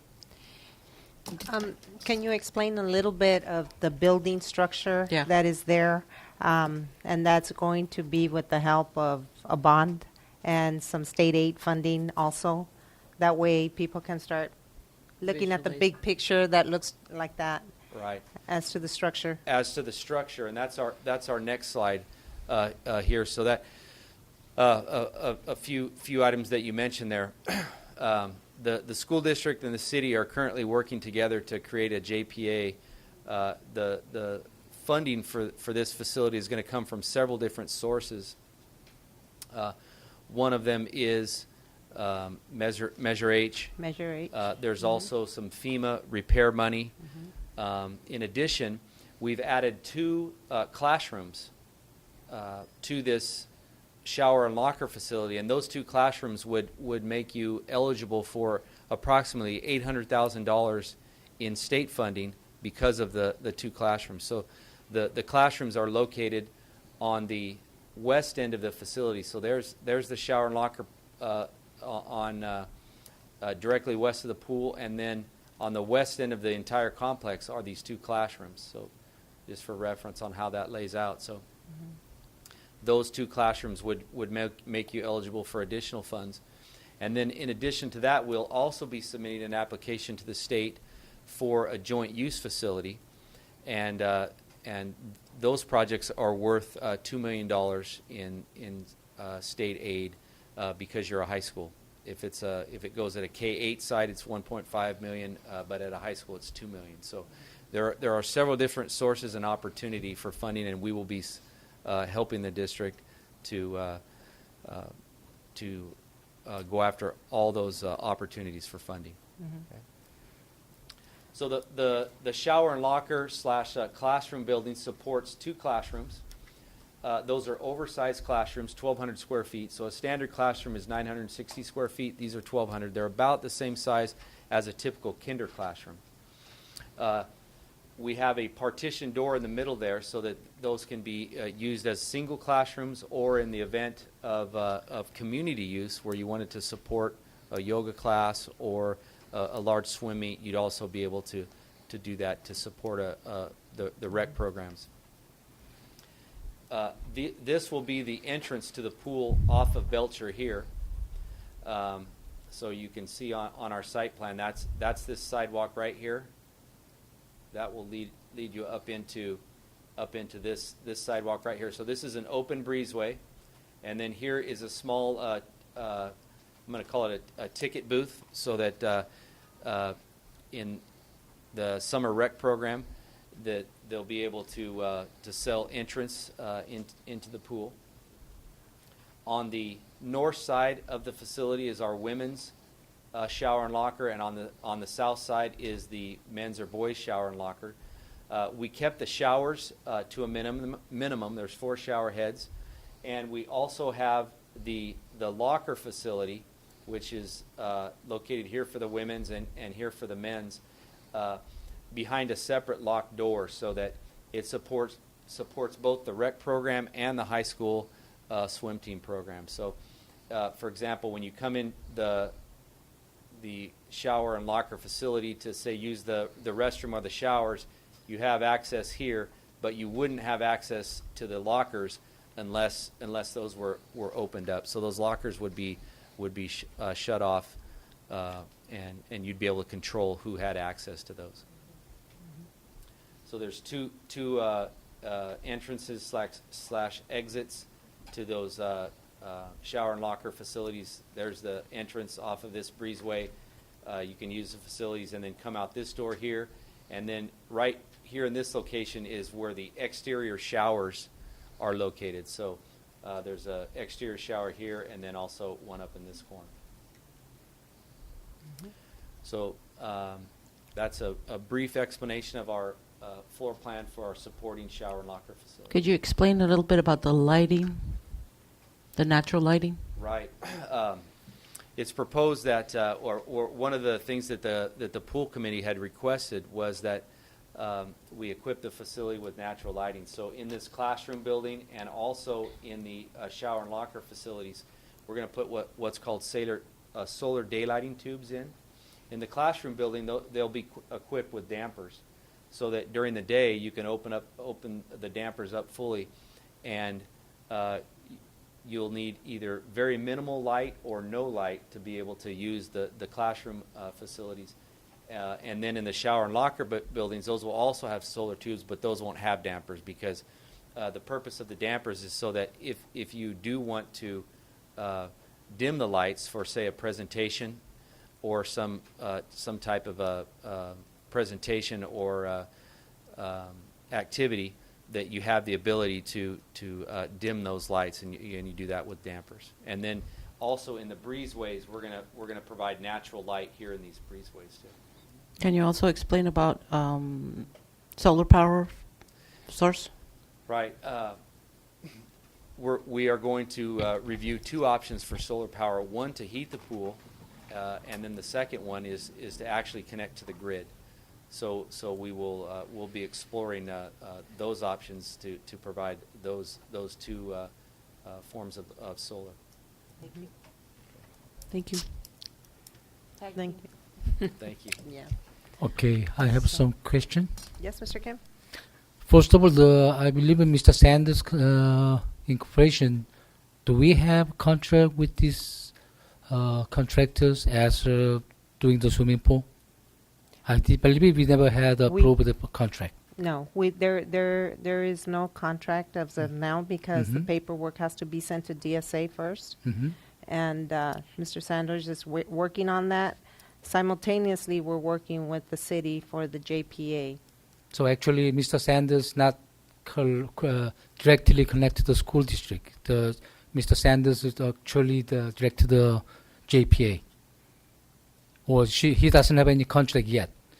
Well, no, we had gone ahead and approved to move forward on the swimming pool. And the first step was to do the drawings and to send the drawings to DSA. That, I believe that we did have approval for Mr. Sanders to move forward on that. I think we have to have some clarification on the status for future, because we might gonna end up to giving the job for the Mr. Sanders without any prior the board approve it. So we have to follow some step. If we want to keep doing that, we have to make it legally to clarifying his position with us. Once the prints, the design is approved and everything by the state, then we will do an RFP for some companies and all that, and that will come through the board. But we're not gonna know how much it's gonna cost us all this work for Mr. Sanders. No, that is going to be coming to the board. That's what I'm saying. We're not gonna know. Maybe he's gonna send us a big bill or small bill. We will never know. So we have to be. I'm not trying to deny Mr. Sanders, but I believe we have to be careful, clarifying by step what we're doing it. And it is being done by step. It came to us to take a vote to move forward. It went to this city council. Correct me if I'm wrong, Councilman Moreno. By resolution. And we've already moved forward now. Now where it's going to come back to us is to the formation of the JPA, move forward, and then council, and then once the JPA, it's still in process, Mr. Kim. Yes, but the thing is, Mr. Sanders doing all the job without any pre-approval, and he's doing it. So we might gonna end up to say what is going on for the later. And I believe we have to have a clarification of the Mr. Sanders' position related with the district regarding his job to doing it. That way, clear the path for everybody, so we can take care of our business more clearly. Duly noted. Yes. And so same things like I don't know how much it's gonna cost with Mr. Sanders doing it. So we have to have some kind of other stages to clarifying all the cost matters, his positions. We have to do it. And all that is coming And to the board. and also we might have to go to bidding process for this job first, and then after finish all the drawing and whatever the DSA we approve sending, and then if we have approved it, we have to go doing the contract. That is supposed to be another contract come out. That was done months ago. That was done That was months ago already when done. we approved the moving forward of the swimming Yeah, pool. we approved the moving forward, but who's gonna do it? We didn't approve it. That's It was the problem. Mr. Sanders assigned to the. It was Mr. Sanders assigned to the project, Mr. Kim. So, Okay. Okay. Well. And I was seeing it was a good idea, but when they be using the solar power, we might gonna have a chance to get the grant for the solar power facility. So we might gonna have a more source for the money, for the swimming pool. Even though all the That's been discussed. all the roof at the solar panel, we might. That's correct. That was discussed at the committee level. So we're not gonna know. We might gonna we're gonna receive. We might have a chance to get the more money from the solars. That's correct. We will Yeah. be looking at that. So actually, And the IID is going to get us, is going to try and talk to the solar companies, wind power, and that are here in the valley. Actually, there's one of the solar powers that are, is it solar wind power? It was Solar actually power? Mr. Terrazas that said that he'd contact the solar companies, Yeah. and IID said that they would talk about, once we got the JPA form, talking about finding programs where they could help us install the solar panels. So take care of getting the panels, take care of getting the. they might have a lots of grant from the federal that's fund correct. for the solar panel, Yes, solar that's true. projects. Those are rebates. Thank you, Mr. Sanders. Moving on to item J, comments from the public. Item number, first speaker, Ben Horton.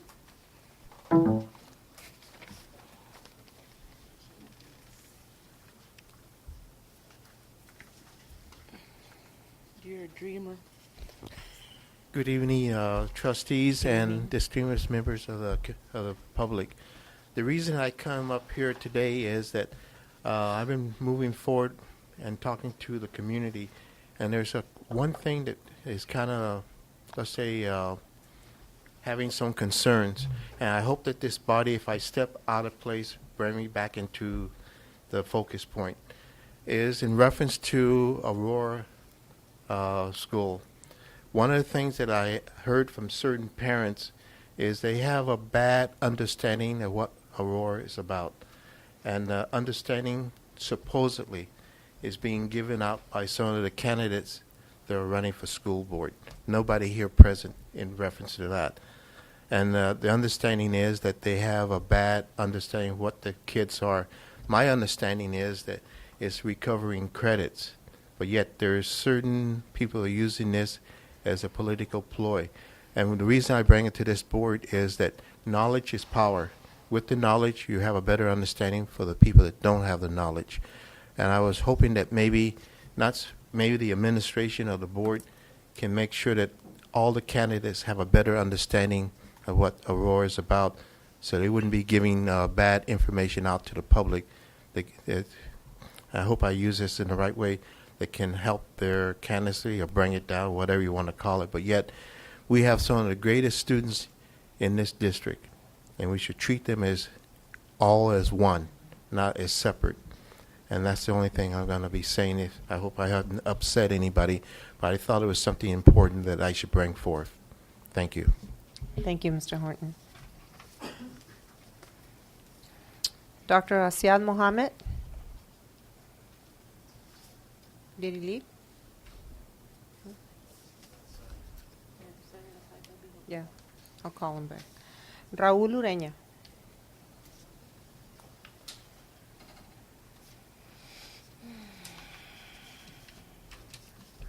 Good evening, school board members. My name is Raul Ureña. I'm a sophomore at Calexico High School. This Tuesday, I turned in a petition to Ms. Ambris. I turned it in through Ms. Burgos. I left it at her office.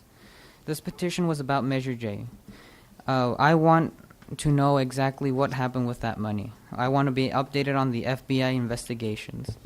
If you recall, Measure J was millions of dollars that was meant for school renovations, and as you can clearly see, that hasn't happened. It's very important that you inform the taxpayers how you plan to retrieve those funds and put them to good use. And our taxpayers have had enough. We need to start building accountability in this district. You talk about another bond for a swimming pool project or for this or for that. The people of Calexico won't accept another bond until we have accountability and credibility.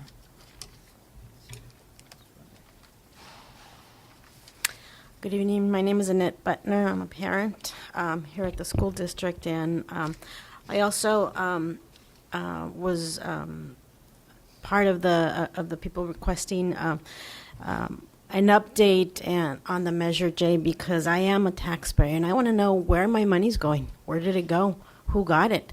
Because I know our schools did not. I mean, it's evident. You go visit our school sites, and that money is not being used for what it was meant for the maintaining and repairs and upgrading of our school facilities. So I want to know what happened to my money, who got it. If it's sitting in someone's IRA or a dream vacation home, I want to make sure that those funds are recovered, and that is your responsibility.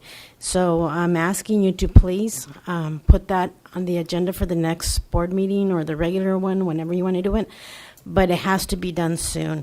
And again, if you want to establish credibility, you need to make sure that you seek and demand transparent accountability, because that's very important if you're going to pass another bond.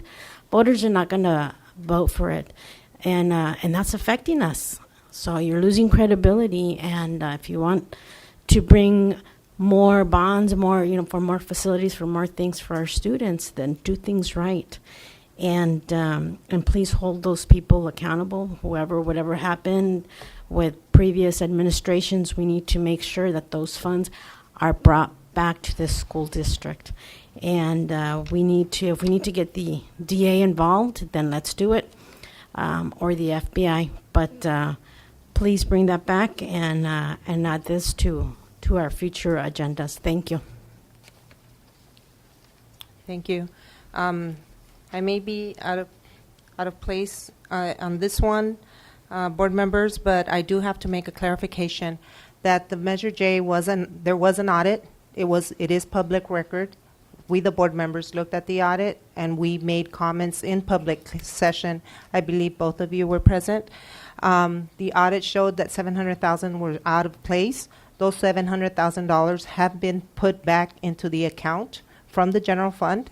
Where did it go? We don't know. The audit could not tell. Also, Measure J was back in 2003.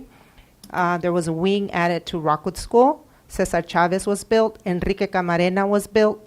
And some of the classrooms at the high school were built. There was parts of the audit that other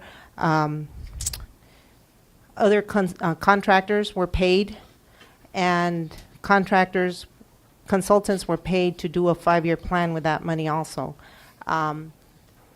There is no final report at this point, because if this school district was to go ahead and do a full investigation with the district attorney and the FBI, it would cost this district more money than what we will actually find, and we will actually sue previous staff members.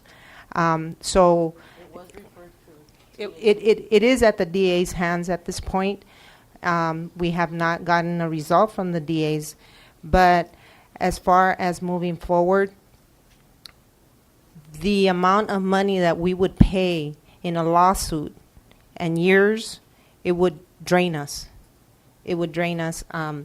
But once the DA gives us the results, then this board or the future board will have to make a decision if we can afford to go forward and pursue action on it. But at this point, that's where the money did go, and that close to $1 million that we're paying from the general fund, that's part of it too. And that's the reason why it's frustrating when the county knows about it and we are still going to have to pay it from our general fund. And I wish I had answers just like the way you guys want them, because I see my taxes every year and I have to pay them. But the result is I have a beautiful Cesar Chavez. I have a trailer Enrique Camarena that should have not been built. Superintendent decided to build it. And we have an extra wing at Rockwood. Oh, cafeteria and Dianza. At Dianza, the cafeteria and some classrooms were also built with that money. So the taxpayers' money was used. There was some money that was mismanaged.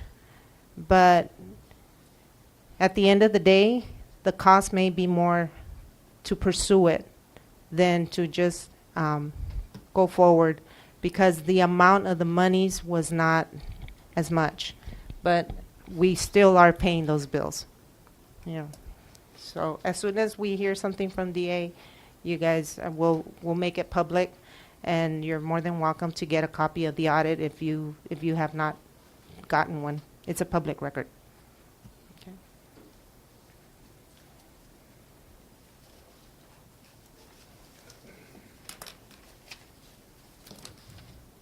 Ms. Butner.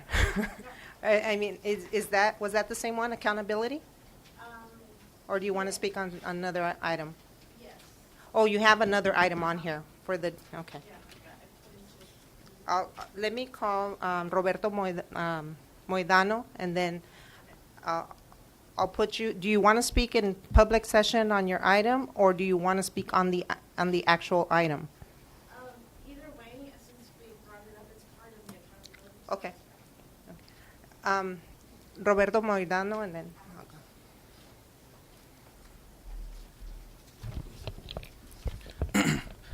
Hi, good evening. My name is Roberto Moedano. I'm a recent UCLA alumni, just came back to the Valley a couple of months ago. And I just wanted to talk about an important topic we discussed during the last meeting regarding the school textbooks.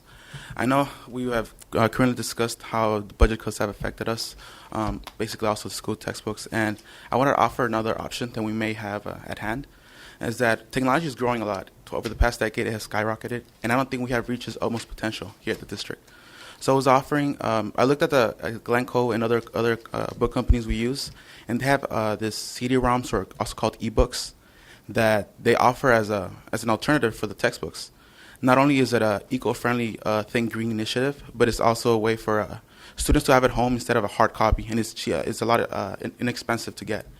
Now I did some research, and they have I think a 6-year warranty or 6-year reuse. Then I know you guys go to a 7-year restocking of books. So it's not too far off from what you guys currently do. And I also understand that not a lot of students at the household have internet and computer access. But I also understand we have computer labs, libraries, community libraries, that we could put these into account. Not only that, but we can also have books on checkout for when students want to work after hours or weekends. And we just hold them accountable, like we usually do with other textbooks for graduation purposes, and we will ensure we won't lose any of that money. So what I'm asking is that we could use the textbooks they have at home to use them during the library, or have them hover on school site, and that would be, there's an alternative to save money in the school district, save money in schools, and overall on our education. And if you guys are interested in the opportunity, I'm here to help in every step of the way. And you have my contact information, and I'm available for you guys. Thank you. Thank you.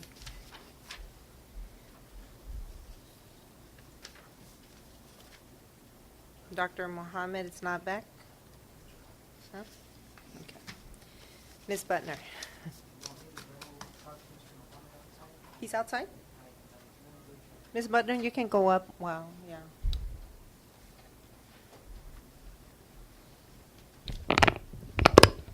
And the item I wanted also to address is the on item L3. You have the bid for the dairy and milk products.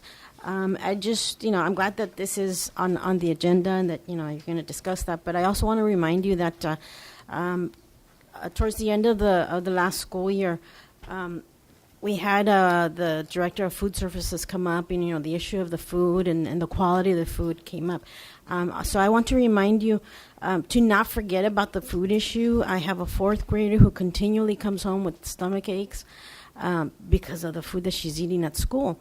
I try to take her snack, after school, so she's not feeling so bad. But it's just on a daily basis, and so don't forget about that, and don't put that on the back burner. Don't sweep it under the rug, because it's important to address it. And I don't understand why the food seems to get better at junior high. And then it's also different and a little bit better at Dianza. The food should be good everywhere, not just in some schools. And I don't understand why, the junior highs, they have the salad bars. Why can't you have salad bars at the elementary school level? Our children eat vegetables as well, and the food has to be quality. And I know this says to that you're going to bid for the lowest or whatever the cheapest, but keep quality in mind, because it doesn't matter if you're getting something for a really good price. If it's going to be thrown away, you're wasting money.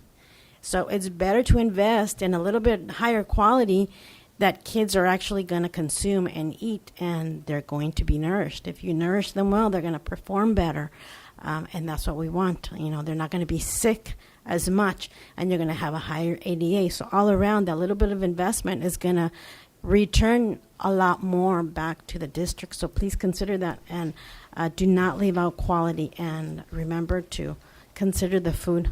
Thank you. Madam you. President, may I say Yes. something? With that in mind, at the elementary schools throughout the district, especially at the elementary schools, they have started embedding salad bars for the grade schools children, and I believe they've started, if I'm not mistaken, with the upper grades at some of the schools, right, Ms. Lopez? Excuse me? From third on? Third through sixth. So, and they're rolling them out throughout the schools, you know, adding on one school at a time, et cetera. So the goal is to get to all the schools and increase the salad bar offerings to have more healthy, well-balanced variety for the elementary school children, just so you know.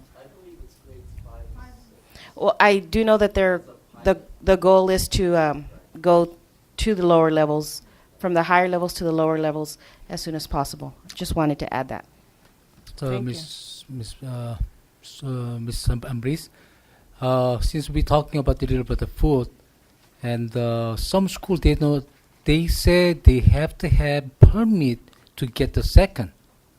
So I speak with the principal to make sure they just open it. They just can get the second round, because high school they just openly got the second round if they want.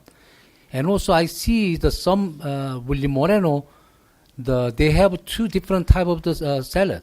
There was a salad prepacked and salad just like a regular salad bar.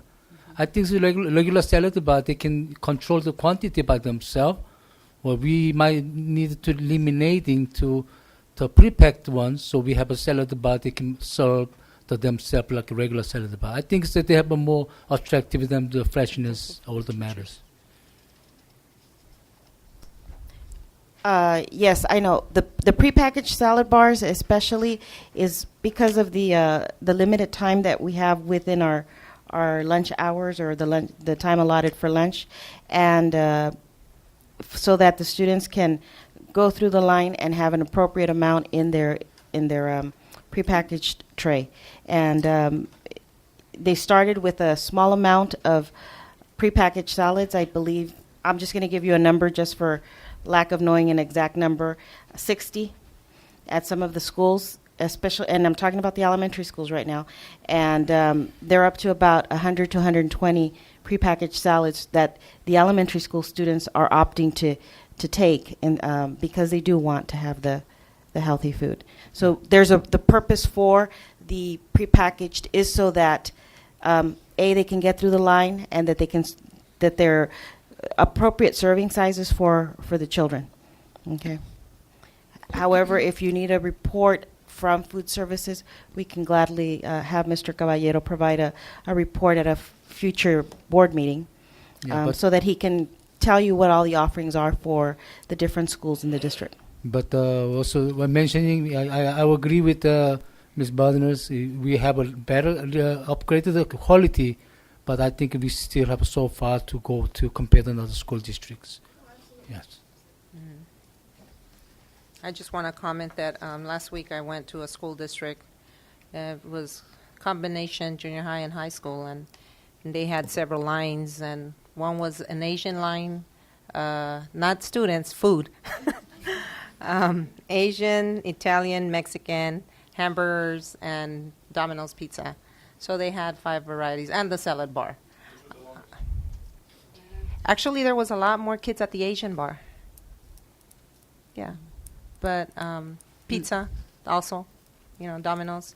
So, that looked attractive because it is a closed campus, but everybody was eating a good meal. And then not only that, but they had bowls of the fruit on top of the salad, on the top, the salad cart. So it looked really appetizing. It looked really good. I wanted to sit down and eat with the kids, but I couldn't. I was a visitor. But anyways, I just wanted to share that with you that, yeah, we are looking into things like that. That has been a subject, a comment for a long time already. So we will be looking into things like that. One more call for Dr. Asiad. No? Okay. He's not here. Call him Dr. Asiad. Mr. Vargas, would you like to speak on your item now or at the time of the item? It'll be a while. Thank you.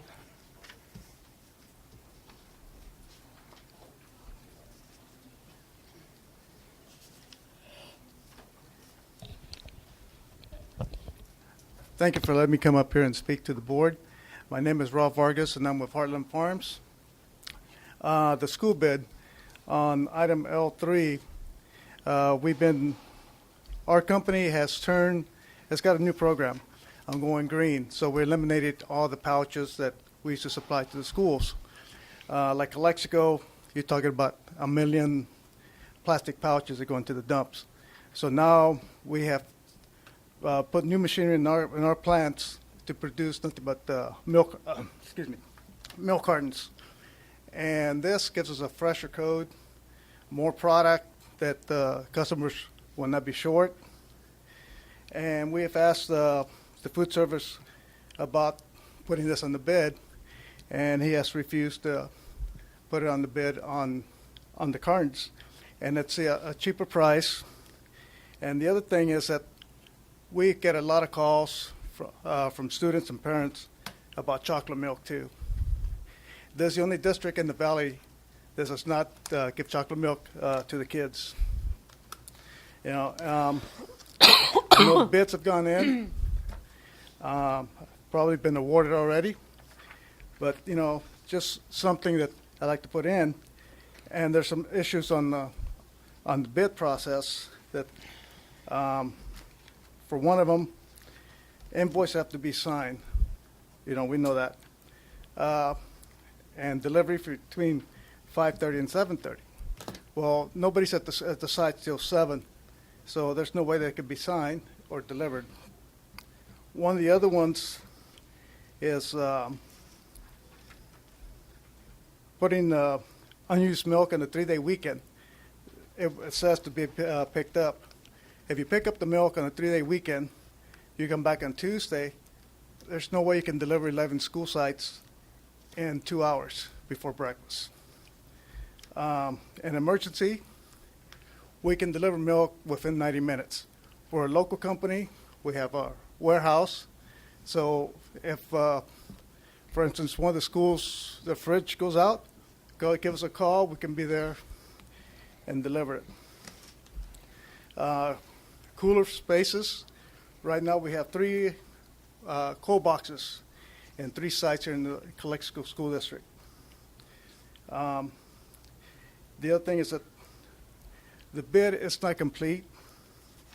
The bid on page 12 calls for 11 sites to be delivered. But if you look on the bid, there's only 10 sites listed on there. So, you know, I'm just asking if possibility of rebidding on the milk contract. You know, just some issues that I have. And, you know, thanks for your time. And if you have any questions, you know, just... I do have a question. Yes. As far as I know, we received as a district a directive to switch over to pouches, correct? We've been getting the pouches. Yeah, I know. That's what I'm saying. But you're saying that you would provide milk, but with cartons. Correct. Correct. November 1st, we will no longer have the pouches. So isn't it a requirement for us to provide it as pouches? Or I know that at some point we switched over to pouches, and then there was a reason we switched over. I'm not exactly sure the reason for switching to pouches outside of what I've been told about the waste. But Mr. Caballero is here, and he can Mr. probably Caballero? answer. Can you please address the issues? Yes, please, yes.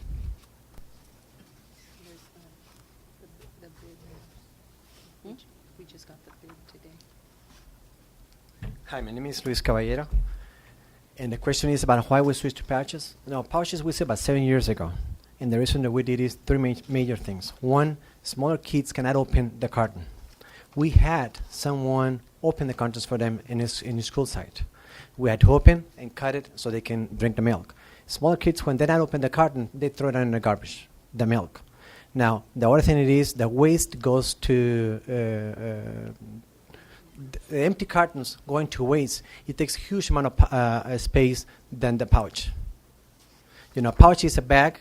You have 90 units per case in a 12 by 12 space. In the cartons, it takes double the space. Storaging, delivering, and the most important, taking that waste of the empty cartons into the trash. Now, right now, both companies are available to deliver pouches. We're getting pouches right now. Plus, the cost on the pouch it is a little bit cheaper than the cartons. Is there a reason why we eliminated the chocolate milk?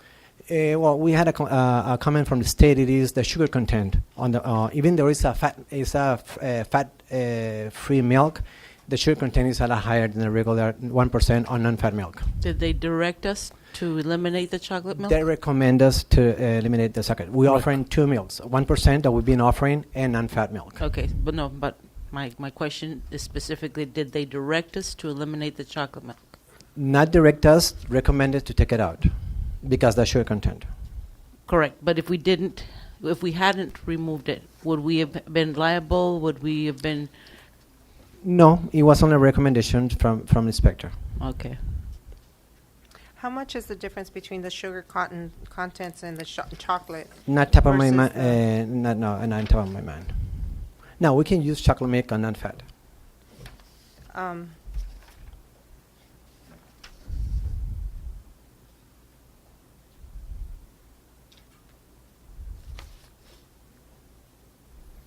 And maybe about the bid on the 11 sites is where the milk company doesn't deliver to Aurora. We deliver to Aurora. How much is the difference between carton and the pouch? Price? Yes. Each company is different, but I would say he will be more experienced on the cost because they're the milk company. I would say about 2-3 cents difference. 2-3 cents difference. My opinion. Yes. Is it the same content on the pouch? Or Yes, the same carton? content, but is less space per items. For example, I mentioned 90 units in 12 by 12 in the pouches. In the cartons, it's double the space. It takes more room to store it. Is there any chance carton and the pouches can be a little more kid friendly, which is really easy open? The pouch, it is more kids open. I don't know, not talking about brands. The Capri Sun, it is a pouch that you stick straw to it. Mm-hmm. Same purposes. That's a pouch. Yeah, so they can push in there. Yes. Plus, again, they consume the milk. When kid cannot open a carton, that carton is in the trash. Not only in our district, nationwide. When a carton can be open, it finishes in the trash. Are your orange juice in carton or? No, orange juice are in cartons, and they have problems. That's what they have problems on open those. So we have orange juice in the trash can too. That's correct. And I'm seeing companies that can do juices in the pouches, based on the experience that we're seeing. So for how long have we had these? I've been here 7 years, and we talk about 7 years. We've been doing the pouch about 7 years. Yeah, we almost had a walkout at the high school because we switched over. That's to not what I pouches. asked. For how long have we been carrying the orange juice cartons? The oranges always are in the cartons. So what is the difference between the orange juice carton and the milk carton? Okay, orange we don't serve every day. We serve only 2 days out of the week. And when they cannot open those orange juice, because I cannot find no one orange in a pouch. So far, right now, the only juice that I've been found, it is in the cartons. No, I've been looking, No still bottles? looking. No mini bottles? No bottles. No. They don't make bottles. They would fall and break. No, I mean like plastic Okay. bottles. Well, we have this item coming up on L3, so if there's any more questions for Mr. Caballero, we can address them at that time. Just one last question. Uh-huh. So Heartland didn't participate on the bidding process? They have no bid or What company? it says no bid for Heartland. Yeah, they did not bid. Okay. Any reason why, or they were I not don't given know. an opportunity, or No, they were given an opportunity to bid. they did? Yeah. Thank you. Let's, that question can be asked on L3 on the item. Okay, thank you. Thank you. Anything else, Mr. Vargas? Yes. Sorry we took your 3 minutes. As far as the cartons, the new cartons that we've built now, they're easier to open. There's no problem with them. That was a big issue in the past. Now, any carton you get, it's easy open. And, you know, we've explained this to Mr. Caballero before about the issue. And as far as juices, you know, they serve juices every morning or every other morning at Calexico school districts and their cartons. The high school's been using cartons for the last 30 years. And now they just went into pouches this year. And as far as the chocolate milk, the sugar content, it's only about 5% more than the milk. So you're not talking that much difference on it. And when they eliminated the chocolate milk, the milk consumption in Calexico School District went about 40% less. Yeah. So, Okay. all right, thank you. Thank you.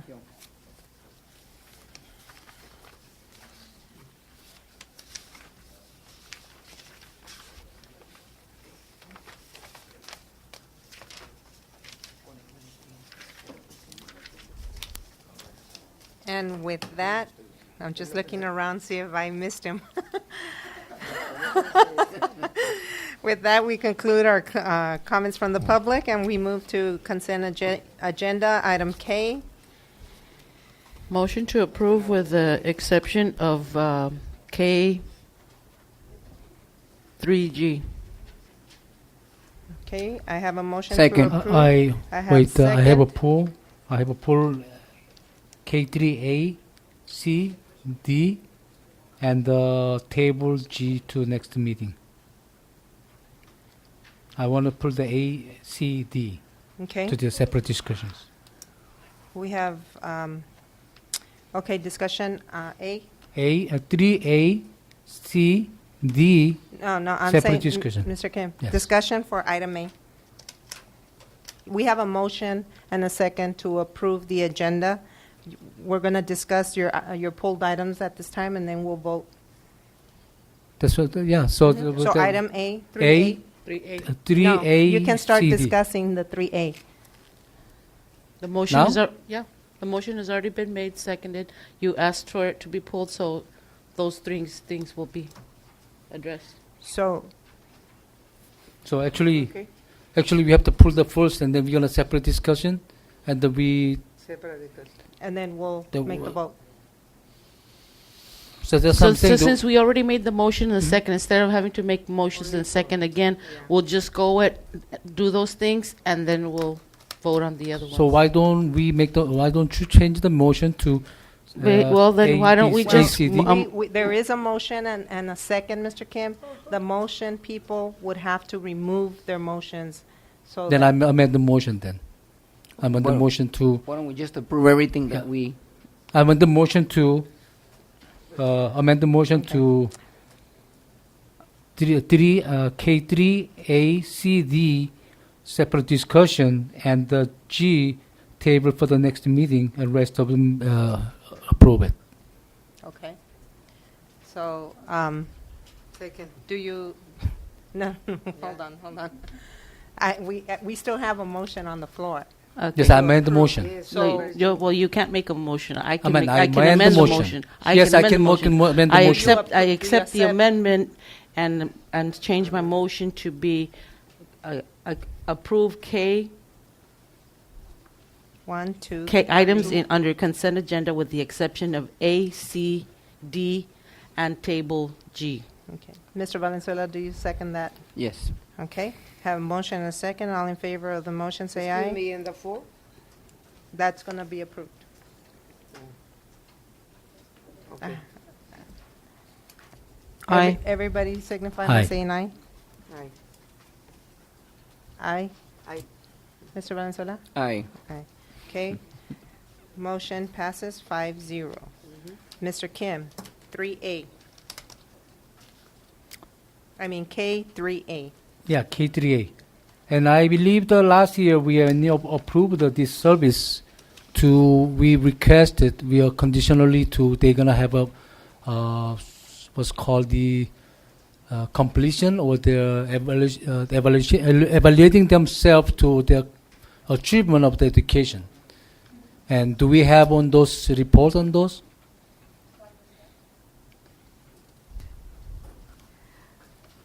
Dr. Estrada might have something to offer at Okay. this point.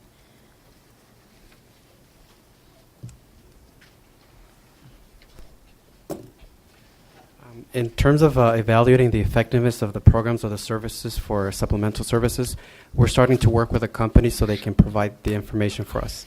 3 companies already responded in terms of their success rates, and usually the companies are measuring the success because they offer a pre-test before the service and then a post-test after the service, and they measure the growth. So again, right now I'm working with them, and I have responses from 3. And then this year we're going to continue to collect that information. Okay, is there any chance we can get some individual who get the service to their API scores how much went up? Without the of course without the student names. Yes, we can, and we would have to do some research on that, obviously. Yes. But we do need to Approve offer it. the supplemental educational services because that's part of our Title I mandates.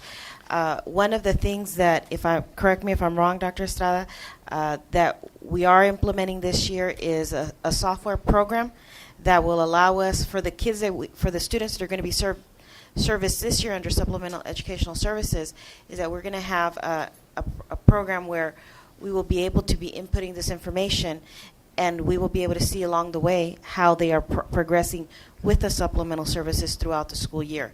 Am I correct? That is correct. And but in terms of this past year, it would just require us to do some more research on that so that we can provide that information to the board. And we may be able to provide some of that on our educational board night, and if not, it could be something that we could bring to the board meeting of the 8th of November. Do we have time to hold this contract?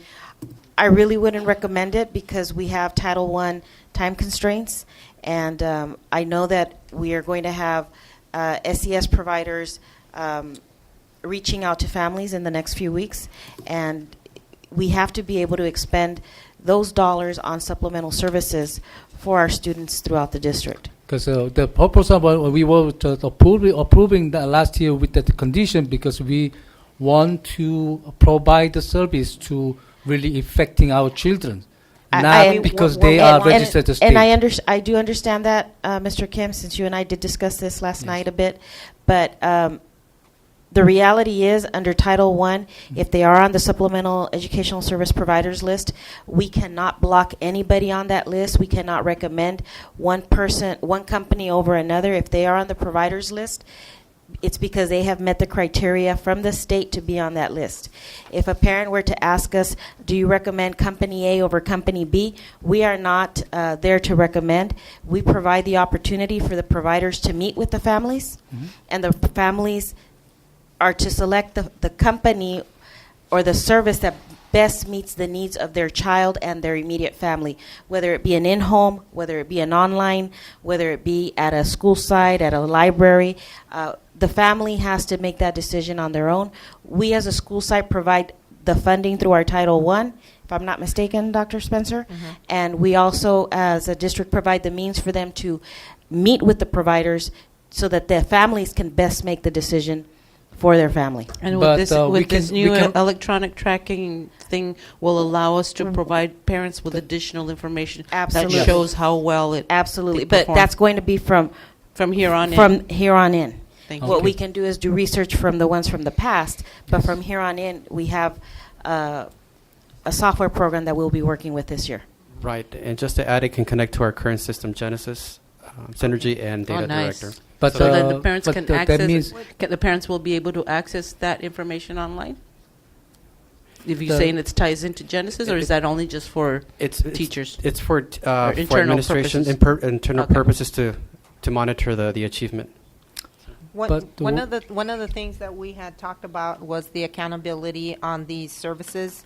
For the companies that provide the services, although they do pass the strict requirements of the state and all that, we wanted to see how much it was benefiting our students, because we did make a comment that we Yes. pay too much on tutoring, and we're not seeing the results because we don't know the results. And we had given last year direction to start tracking our students that are getting these services and see how much they have improved. Yeah. And that is Because what I believe that it's the school's jobs to notify the state, you know Yeah. what, children that. Yeah, and that list gets revamped yearly. It's Yeah. Every year these companies have to apply to the state to be able to be providers. So some companies do get taken off the list. Yeah. That's one thing, and the other piece is because of the request is one of the reasons that Dr. Estrada and Dr. Spencer sought into finding the software so that we can do the internal tracking. Yeah. Okay.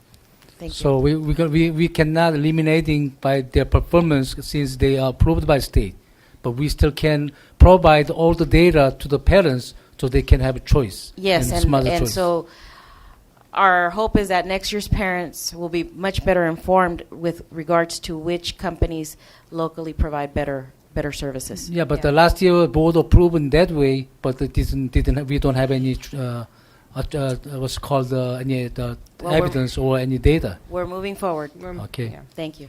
Thank you. Next item, Mr. Kim, item K3C. So we have to decide, no?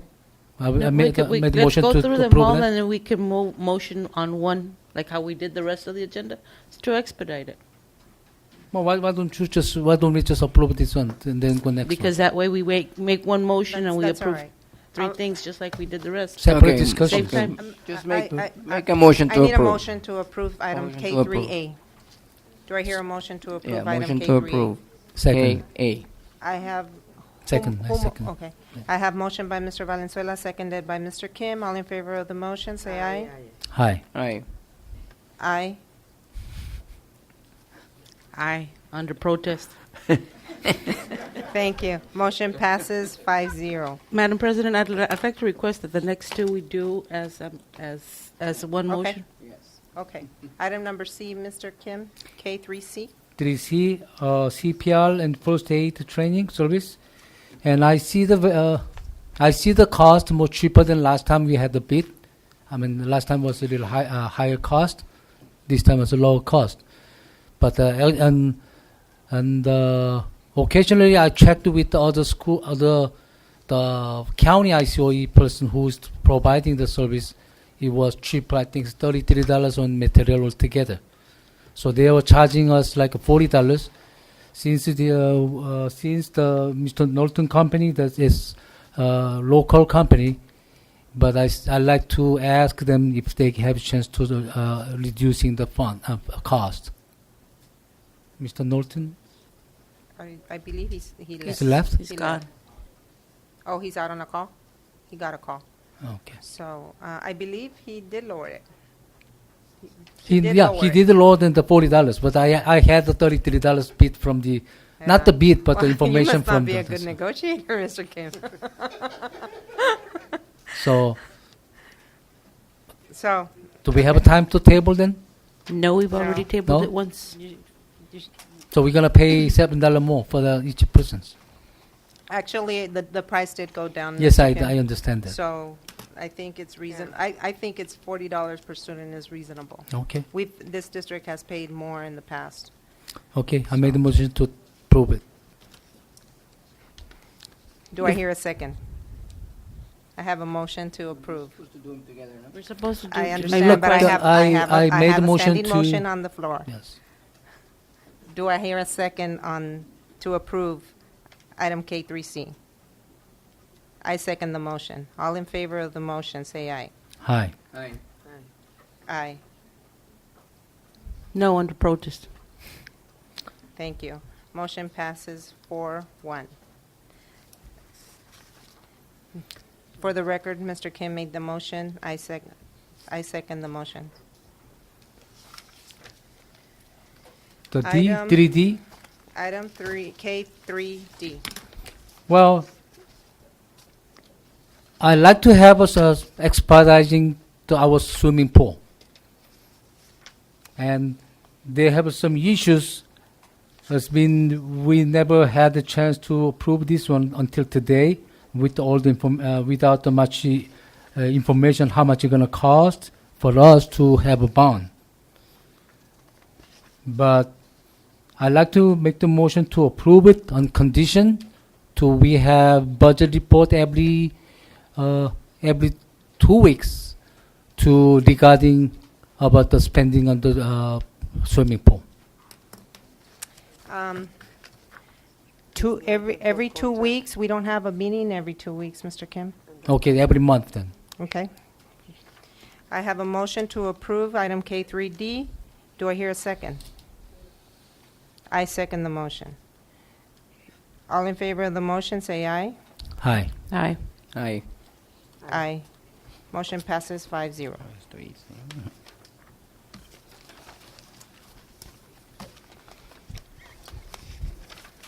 Anybody needs a break?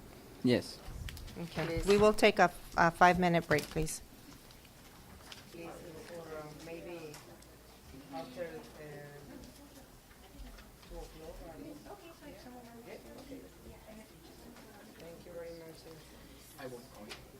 Mr. Kim, can you have a seat?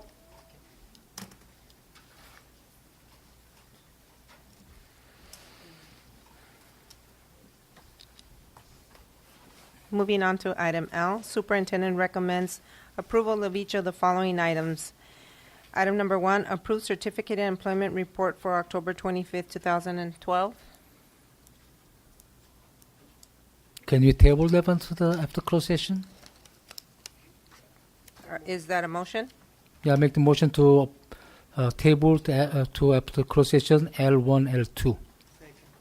Okay, I have a motion by Mr. Kim to table and seconded by Mrs. Romo. All in favor of the motion?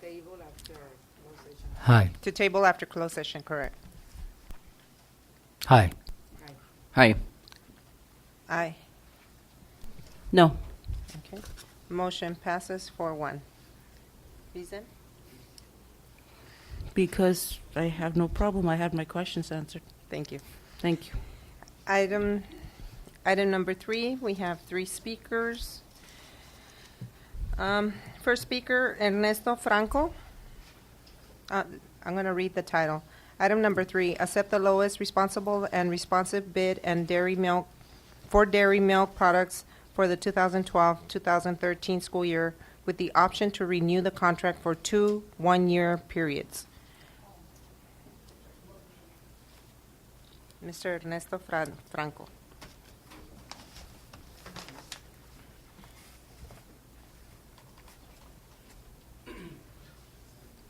Thank you very much. I just wanted to add my name in there to see if you guys had any questions, and we just look forward to being, since we are the lowest responsible bidder, look forward to serving your school district, hopefully for the next couple of years. That's it. Thank you. Thank you. Thank you. I do have a question, Mr. Franco. There was a bid prior to this one, and the board received a letter stating that you guys were not going to be included in the bid, or you guys would not That bid. was handled by my manager, Uh-huh. so he's the one who handled. He would be the one that best to ask those questions. Sean Simonian. Okay. So I you're think not the somebody speaker for spoke the with company? I handled this bid, so I can answer questions for this bid. Is the thing. Madam President, if I may speak. Ms. Aguilar? I do know that I did receive a phone call. I don't know if you did, and I don't know if No. any other board members received phone calls from Hollandia. In question, there was some, I spoke to the manager, or the owner actually, and he expressed some concern as to, I guess, there was some initiation of services, and then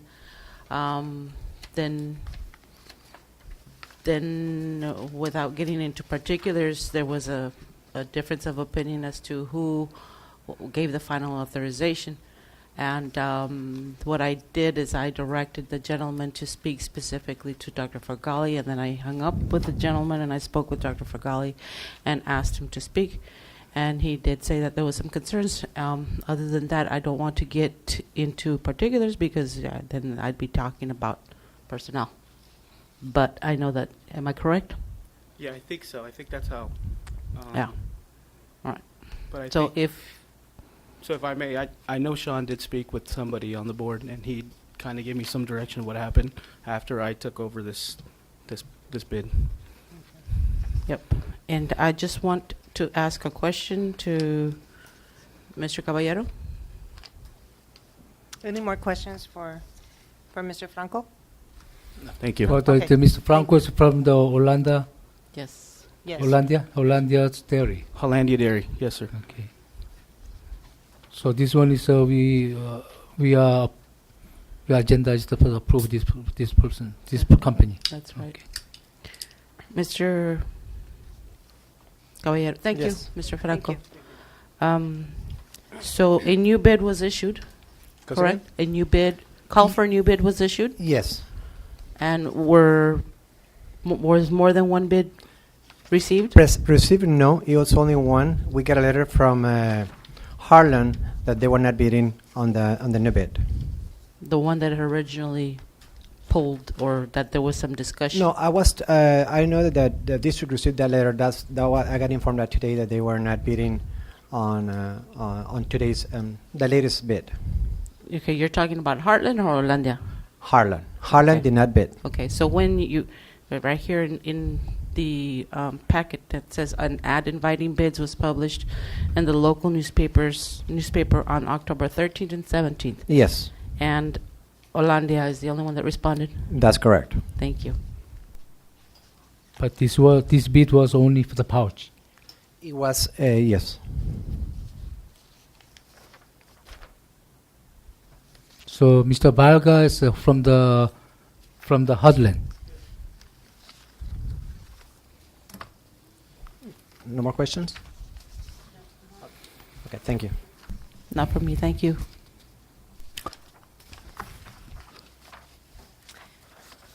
I'd like to make the motion to table. I still have some discussion, no questions to Mr. Caballero.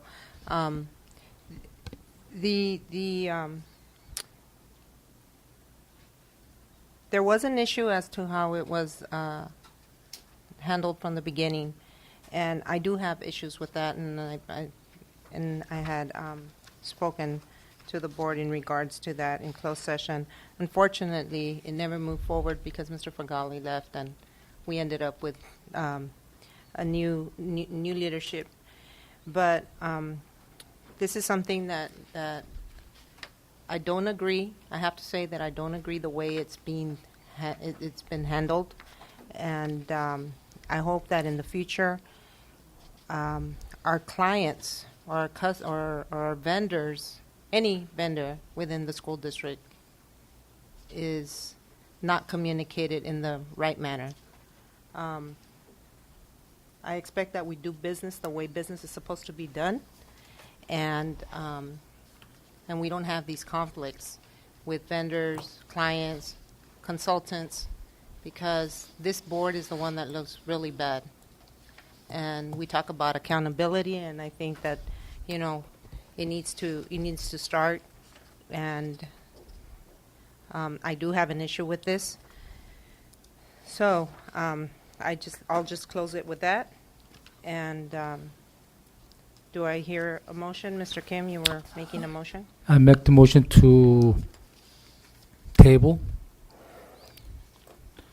to put the more bid. We see the what's it called, chocolate milk is included in our service. You would like to table the item to rebid? To rebid. And put chocolate on chocolate milk and the pouch cost the same thing. It's possible of the pouches too. Okay, and this is the exact reason why I'm saying that we need to conduct business as it should be, because after the regular milk left, we did hear from students saying they want their chocolate milk. Yes. But because the bids were rushed, they weren't And properly eliminated. looked at. And unfortunately, we have, Hollandia, I'm sorry, what is it? Hollandia. Hollandia, the first bid, they sent us a letter that they weren't going to bid. Second time, Heartland sent us a letter that they weren't going to bid. The structure was not there. We have a company that has been dealing with the district for many years.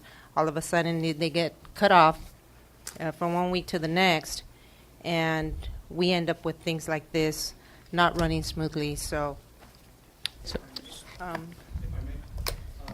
Can you please come to the Can you microphone? please- Do we have a motion and a second? Yeah, I do got it. have- I'm going to second Mr. Kim's motion. yeah, Okay. we have a motion and a second on the floor.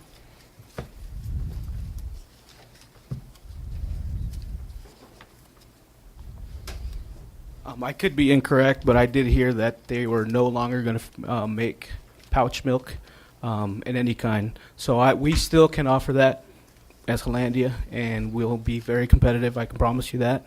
So even if it is brought back out to bid, Heartland has stated that they were not going to make pouch anymore. Yeah. That's it. I I don't think that was the reason why the bids were declined by both sides. Oh, my There understanding was that the second bid he didn't introduce Yeah. because he was not going to make pouch anymore. But the first bid was because, Right, absolutely. I'm not even going to go there, but Well, in discussion part, so if there's, I understand there's a motion and a second. So if this gets tabled, how are we going to get continued services? Because we need milk. So are we going to go with a month-to-month with Hollandia until we get, well, I think both companies are working at this time, Mr. Caballero? No. Who's working at this time? Right now, Heartland Heart- it is supplying the milk. They sent a letter that they will not carry the pouch, so they will be only submitting cartons. Until when? you need to state that at the microphone for the recording. November 1st is the last day they will submit pouches. There will be no more pouches after November 1st. Okay. But at this point, I understand that Heartland has freezers to store the milk. Freezers to store I the mean, milk. refrigerators. Yeah, That was one of our conversations that we had, that they weren't supplying the refrigerators. They are And- now. No, we got a letter, and that's what I learned today, that they won't be supplying any pouches anymore. No I got pouches. that, Mr. Caballero, I got that letter last week, Mhm. early last week. Okay. So, and it was addressed to you, so you didn't get it, just, Yeah, well, you yes. got it last week. Okay, all right. Now, in the regards to freezers, no, we put in the refrigerators, not a freezer, and we have 3 sites that are short space, and that's why we have two units from them. So, Mr. Harden, Mr. Vargas, is there going to be a problem? Do you foresee a problem after November 1st bringing in the cartons? Are we going to have a problem with refrigeration of the after you, once you bring the cartons, do you foresee a problem in our school sites? Well, I think that's a question you need to direct to Mr. Caballero. He Well, just because he- expressly stated, you've got a bigger, you takes up more space and we're limited space. So, I and understand. also added that it included having additional staffing for Today's cartons, But they would be today's delivering. cartons takes more space, takes people to open those cartons, or that milk will be ended in the trash. Plus, the cost difference on the cartons and the pouch, it is quite different. Yes, you already told us. Yes, And then if we use- we already heard that. Then I like to say what Mr. Duarte was mentioning is that we are possible to have a more extended day to pouch service until we make the decision. That's why I think she's the one to try to asking. One thing that if I can recommend, there were 1% milk and fat-free milk. We can bid on the fat-free and open up for bid on the chocolate milk, a new bid. So we have pouches on November 1st. That's only our recommendation. and it's a price difference between cartons that we're paying right now from Harlan is about 4 cents difference.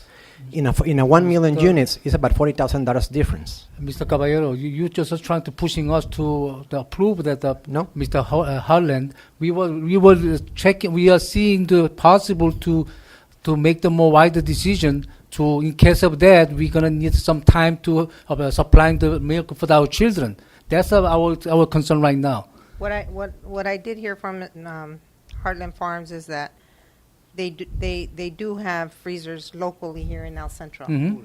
So the coolers, Yeah. so that they can deliver on the day I think Mr. Duarte, Mr. Vargas. until we get this bid out, rebid out Sure. and stuff. Mhm.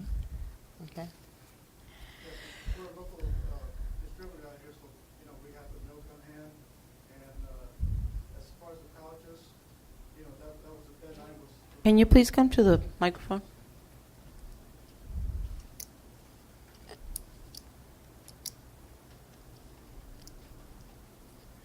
I was informed that November 1st was going to be, the cutoff date. But, that's just what the projection was for us. As far as continuing with the pouches, I just have to, get with my buyers and my salesmen tomorrow morning and extend it. What I was asking is, when you put out for bid, like all the other school districts, they just don't put out one item or two items. They put out cartons, they put pouches, they put everything out Yes. for bid. Yes. And, that makes more sense, that instead of going one item at a time. The non-fat milk, this is the first time it's gone out for bid for Calexico School District. The state requirements, it says that you have to have two kinds of fats. Calexico has not had two kinds of fats, only one.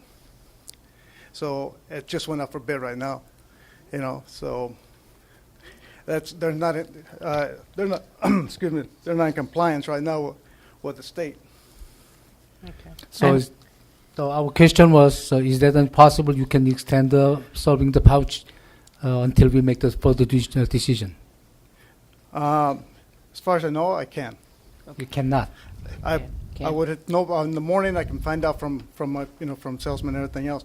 As far as the cartons, a couple weeks ago, we had a problem with the pouches that they were not in temperature, so we delivered cartons to all the school sites here in Calexico. By the time my driver went back to the school sites, all the cartons were gone because the kids went for the cartons instead of the pouches, and they didn't have no problem opening them. That's why I say that if you put out for bid, put out for bid for cartons and pouches. To see the price difference. Well, to me, I'm hearing two different things, Mr. Vargas, with all due respect. Earlier you said that as of November 1st, pouches were gone because you needed to switch to cartons. Right. Now you're telling us that you can continue. So if you can I continue. said in the morning I can find out from my salesman and if we can continue with the pouches. Okay, so it brings me back to my question. And there was a reason we switched over to pouches. And we went through a whole rigmarole. I remember I was an employee here when we switched over to pouches. We practically had a walkout because people didn't want to switch over to pouches. Now, just talk about, Hey, well, each I was the one that introduced the pouches to Calexico School District. Yeah. So, and now we're going the other way. So, mainly because of the, like I said, our company's, the program they have by going green. Mm-hmm. And that was one of the things. But right now, in all of our Southern California, we have switched every school district that we supply to cartons. The only one that's got pouches in the valley is Calexico. And LA, San Diego, all of our school districts have gone over to cartons. Okay, in case of if we need more, if we have all the time, maybe temporarily they can bring the pouches and the pouch cotton at the same cost of the pouches. Meanwhile, we making decision. Actually, the cartons are cheaper than the pouches. Okay, okay, there's no deal. I call for the question. I call for the question. I call for the question. Hi. Thank you. May We I have make a, Yeah, I'm we sorry. already know. Can I just make a comment, Madam President? Just in regard to this bid, I think that the district should assess the need as to can we accommodate the pouches or the cartons, and then at that point decide what we're going to put on the bid. If it's going to be either pouches or cartons, and then go out for bid. And I think that would be the best way to handle this at Yes. this point in Thank time. you. Yes, answer that? but we like to have I it options. We like to, before we make the decision, we like to see the both options to we can make it over there. Yeah, well, some of our options is that we have limited space. Yes. Could I answer that thing? When there were limited space, that's why we got 3 boxes in 3 school sites. If we have problems in the other school sites, we can supply boxes for the cartons. Okay. There's no problem about Takes care of supplying more refrigeration to all the school sites. Okay. Okay. question has been And called. I can have those I things have- in 2 days down here. You got a first Thank- and a second already. Thank you. I So- have a Thank first you. and a second by Mr. Thank you. Kim, a second by Mr. Valenzuela. All in favor of the motion? Hi. Aye. I forgot the motion. Table. To table. And then you open the bid. Table and, well, we have to reject this. We have to reject this and rebid, to rebid. Okay, then I change the motion to reject this, reject The bid. the bid and reopen the bid. Mr. Valenzuela, do Second. you I second that. Okay. I have a motion by Mr. Kim and a second by Mr. Valenzuela to reject this bid and reopen.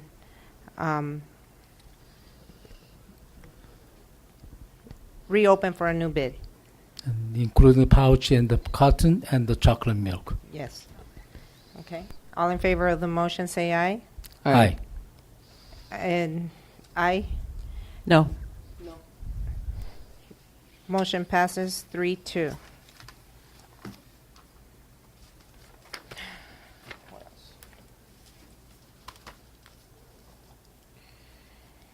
Item number 4, approve the removal of existing Gas Boy mechanical pumps and install 2 new Gas Boy Astra dispensers. Make the motion to, So moved ahead. by Ms. Aguilar. I'll second Mr. Kim. Okay. Motion made by Mr. Kim, seconded by Ms. Aguilar. Discussion? No. Hearing none. All in favor of the motion, say aye. Aye. Aye. Aye. No? Any noes? Oh. You said aye? You didn't say Oh, anything. I'm sorry. You didn't, I couldn't hear you. I'm sorry, Mrs. Motion passes 5-0. Madam President, at this point, I'd like to ask if we can motion 5 through 8 with the exception of number 7. Motion to approve. Second. 5, 6, 8. You're talking about the That's item correct. 5, 6, 8. I second that. And Okay. table 7. Or Okay. reject, I'm No, sorry. the Reject, I'm sorry. reject, yeah. Okay, so I have a motion to approve 5, 6, and 8 Mm-hmm. by Ms. Aguilar. Second. Second by Mr. Valenzuela. All in favor of the motion? Aye. Aye. Aye. Aye. Motion passes 5-0. Madam President, at this moment, I'd like to ask for a 30-minute, 1-hour extension of the meeting. Second. Okay. Ms. Aguilar motions to extend the meeting By 1 hour? by 1 hour, seconded by Mr. Valenzuela. All in favor of the motion? Aye. Aye. Aye. Aye. Motion passes 5-0. Item number 7, consider the release of accident claim submitted by Eva V. Lara. Rejection? I'm so moved. I make Mo- the motion to reject. Oh, you Okay, make, Miss, I'm going to give it to Ms. Aguilar, who Sure. made the motion to reject, seconded by Mr. Kim. All in favor of the motion? Aye. aye. Aye. Aye. No. No? Motion passes 4-1. Is it the direction of the board to have this submitted to our insurance company, or are we just reject? Because typically we reject the claim and it's submitted to Keenan for further investigation, or are we simply rejecting this claim? Simply reject. Rejecting this claim. Thank you. Because document is not really valuable. Yeah. And Madam President, for the sake of expediency, so we can go into closed session, I'd like to recommend or make a motion to approve 9 through 11. 11 in one motion. Second. Okay, I have a I motion have to a approve. SAPA program to Jefferson Elementary School. I'd like to have a, Okay, we have a motion to approve 9, 10, 11, and I have a second by Mr. Valenzuela. Discussion, Mr. Kim? yeah, I have a issues. I don't have a problem with the 9 and 11, but I have a issue number 10. It's family matter in the same school. I cannot accept that. That's we cannot break the rule to ourselves. I keep hearing, and the Japanese school principal are the only one who's interested only to pushing the program in school. But I believe the other that means the other principal doesn't want to it. And I heard some from the dual school. They are kind of ready to approve it in case of them going to the dual school. And this one is for me is we cannot make the sample to be the family member in the same school and supervising. We also heard from Mr. McFadden stating that he'd be supervising, and so that's all I've got to say about that. Call for the question. I call for the question. Question has been called. Motion has been made to approve 9, 10, and 11. All in favor of the motion signify by saying aye. Aye. No. Aye. Aye. Aye. Motion passes 4-1. Item L, recommended, number 12, resolution regarding sufficiency of textbooks and instructional material. I make the motion to approve it. Second. I have motion by Mr. Kim, seconded by Mr. Valenzuela. Discussion? Yes. I'd like to request to the superintendent and investigation our past practice of the buying the books and to make sure we receive the real quantity of the books we received it. As there's no reason to be short of our school books. So we received the less quantity than we ordered, or somebody lost the books, we not putting back. So I don't know which directions. Mr. Kim, I think that's a very valid question. I can tell you just by the amount of books in my own home that are not of this school year but of previous years, that our schools need to revamp their accountability system for their textbooks. Yes. Because, for example, my daughter is a junior in high school, and I know that I have books there from when she was a ninth grader. Okay, And you so paid, right? Because I paid too. exactly. And the thing is, this is what You this better is, have paid because I paid. No, Madam President, this is what's funny. At the beginning of the school year, I returned 6 textbooks that did not belong to this school. I thought, oh well, this is a past school year. I returned them. Of those 6 textbooks, only 1 was in my daughter's name. All the other ones belonged to her classmates. And I got a notice just recently that she owes a textbook. I turned in an Algebra 2 textbook, yet I'm being charged for an Algebra 2 textbook because the one we turned in was not hers. So I do agree that books are lost, misplaced, kept at a home a little bit longer than they should have been. Yeah. But the schools obviously do not. They need to work on their cataloging Yes. system for their Yes. textbooks. So What? Maybe we should send a home notification to parents. Search for books in your house and please send them back to the school. You will not be fined. You will be. Because I've already paid. I could have bought some books out of that. What I've paid with my 5 kids, but yes, but there is very valid point, Mr. Kim. Very valid point. Yes. So, with that, this is a roll call vote. Ms. Aguilar, Aye. Mr. Kim, Hi. Mrs. Romo, Aye. Mr. Valenzuela, Yes. and Ms. Duarte, yes. Okay. Closed session. Wow. Well, item number M, board members' closing comments. We need to return to closed session. Yeah. Yeah. Well, do we move those?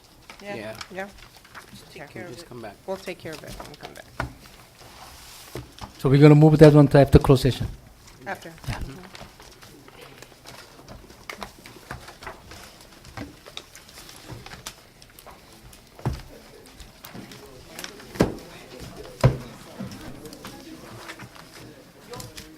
Another extension? Sorry. Because our extension is passed. No, she said 15 minutes or till we 15 finish. Or till we finish. Oh, up to finish? Okay. Yeah. Yeah. And we're going to be done right now anyway. Okay. Okay, no reportable action was taken in closed session, with the exception of an hour extension at 10 o'clock, and then a 15-minute extension at 11 o'clock. Or By or until- Mrs. or until finished by Mrs. Moved by Mrs. Romo, seconded by Mr. Valenzuela. Am I correct? Yes. 5-0. And it was 5-0.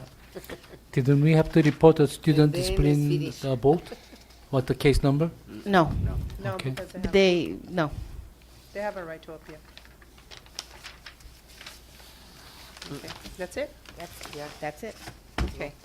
Moving on to item L1, certificated report for October 25th, 2012. So moved. So moved by Ms. Romo. I would like to second, but I would like to abstain from the Saturday academies for main school, at-risk tutoring for academies, ELA for main school also, and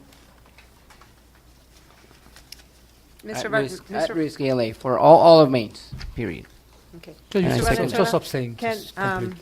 with your permission, can you withdraw your second and I'll make the second? And that way I you will can withdraw my abstain? second, yes. Okay. I will second the motion to approve. And that way you can abstain, Mr. Valenzuela. Okay, all in favor of the motion to approve the certificated report? Aye. Aye. Abstain. Okay. So, motion passes 4 yes, 1 abstention. Item L3, no, L2, classified employment report for October 25th, 2012. Do I hear a So motion moved, for so approval? moved, so moved. So moved by Ms. Romo. Second. Second by Mr. Valenzuela. Discussion? Hearing none, all in favor of the motion, say aye. Hold on, you got, with the modifications? Oh, yes, that's true. Oh, thank you. The motion includes, under classified employment emergency sub-assignments, Yeah. all the preschool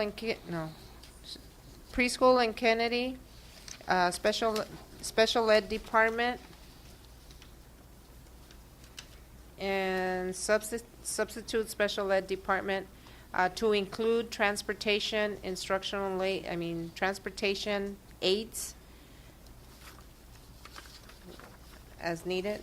Okay, so move include all. Okay. So moved by Ms. Romo. I second. I think. Okay. The home instruction, the service general, Yeah. that's about 5%? So It's very important. Excuse me, Mr. Kim? you're talking about the 5% or? No, I'm talking about the classified employment emergency sub-assignments for instructional assistant special ed.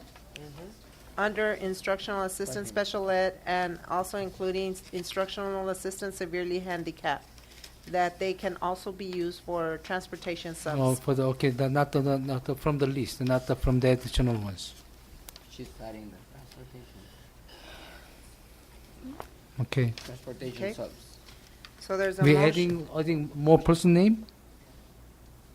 No, we're not adding, we're just adding the title of transportation onto that, so that they can be, transportation can use special ed instructional aides on the bus. Not to drive, but to take care of the kids supervise the kids in the bus. Okay. Have a motion and a second. All in favor of the motion? Aye. Aye. Aye. Motion passes 5-0. Board members, closing comments. Limit yourself to 3 minutes, please. Ms. Aguilar? First of all, I want to thank Interim Superintendent Mrs. Ambriz in regards to reinstating the consent agenda. I think it's important that we expedite our meetings, and I'm very encouraged by tonight that we work together as a team.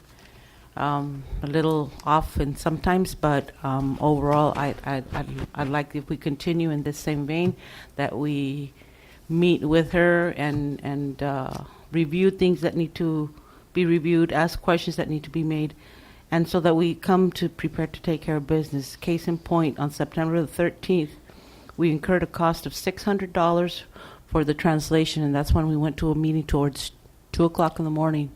At 2 o'clock in the morning, we're not making well thought out decisions, and I ask that we all work together as a team to make sure that we take care of the business of the district in an efficient manner. On a side note, I'd like to invite the board and the district and its employees on Monday. Well, two things. Tomorrow, Friday, San Diego State will be holding a celebration of life for Justin Duron, and I want to thank the board for taking a moment of silence at the last board meeting.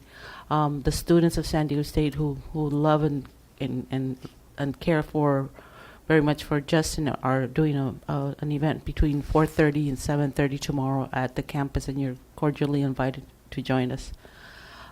Secondly, on Monday, the class, Chicano Studies class out at San Diego State, it's Chicano music and Mexican music, and the students do make an altar to different artists, Mexican singers, and so there'll be some altars on display. That's a beautiful exhibit.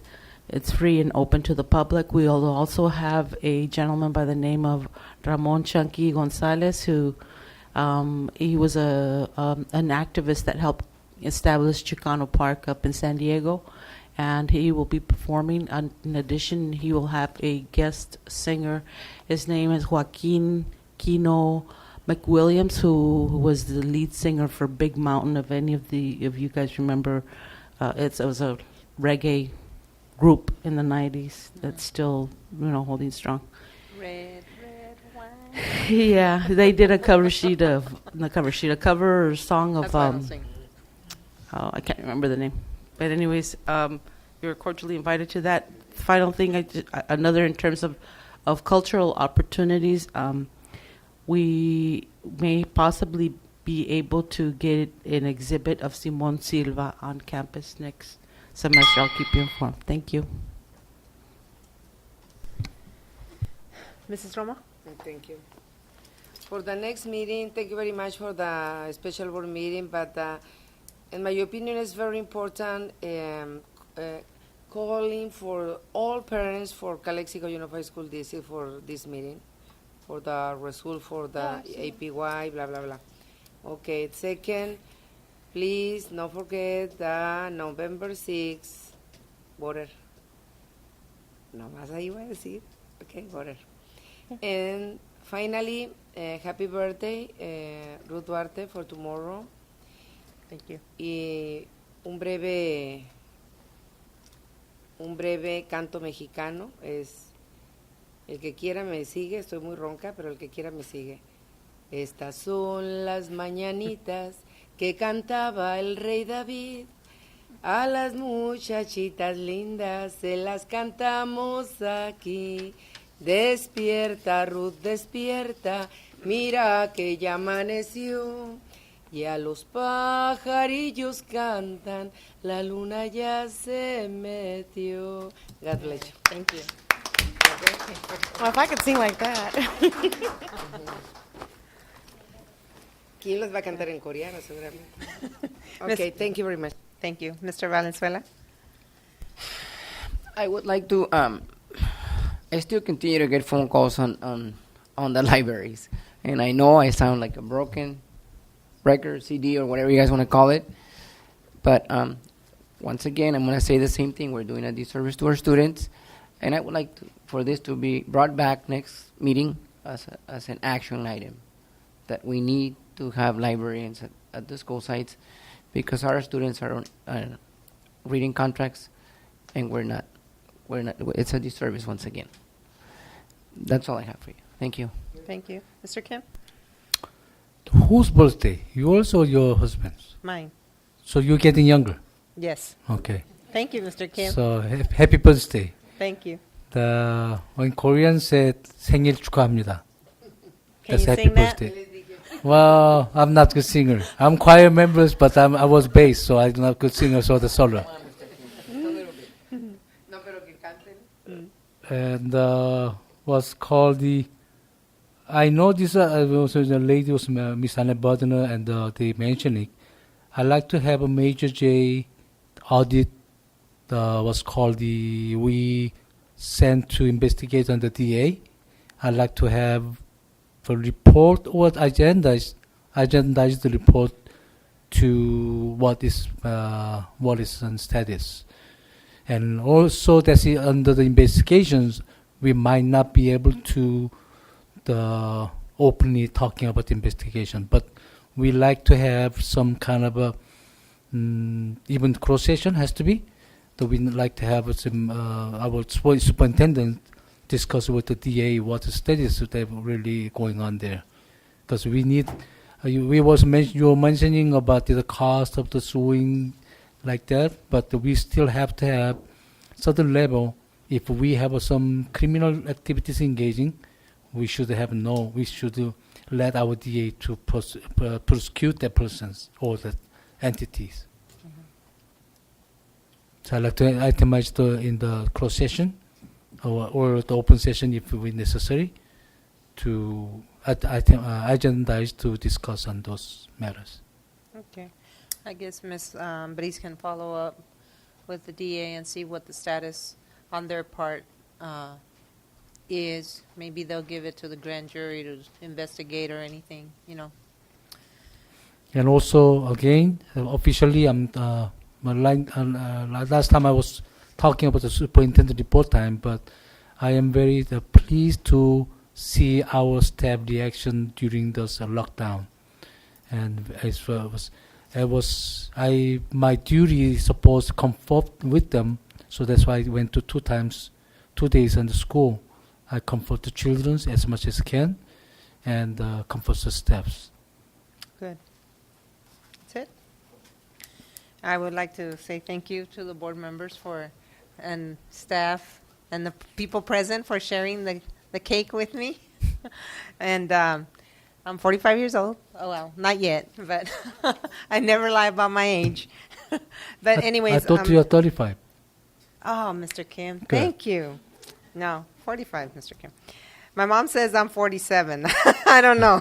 She's probably mistaking me by somebody else. But anyways, I also want to say, like Ms. Aguilar says, working as a team, it's very important. And we touched upon some of the issues with the issues with the county superintendent, and we need to work together. Unfortunately, that has not happened. The meeting that we had was not well, and it's apparent that she doesn't want to really open the lines of communication when she wants to have her attorney present at all times. That makes me question, does she really know her job, or does she need her attorney there present? Just in case she doesn't say something that she shouldn't. But we did make our feelings known Very strongly on that. And I just hope that everybody and their families push on 30, Proposition 30. We need it. We desperately need it, now that we have to go to Plan B. And just get out and vote. That's it. I wish ACT was here to invite them. CSEA and the other local labor councils will be walking and pushing on the 30 and the 32. So I wanted to invite them to the walk. Madam President, before you close, I did ask, and I think the last time that I asked is when Dr. Fergali was on board, I think, or I don't know if we asked Ms. Ambris to do so, but I think it would send a really strong message if we composed and sent a letter to the editor as a board. Could we give direction to write a letter supporting Proposition 30 and along those lines? We definitely can, and I know the newspaper is going to put, I guess, save like a page or two for districts and businesses to promote on those issues. And yes, we definitely should. Okay. Thank you. And that's all I have, and this concludes our meeting for tonight. Thank you. Oh, one more thing, special board meeting next to November 30? October 30th, Tuesday, October 30th. I need to go to sleep. Okay. 6 p.m.? Yeah. That'll be good. Is it in costume or not? Tuesday? Can I come Tuesday? in costume?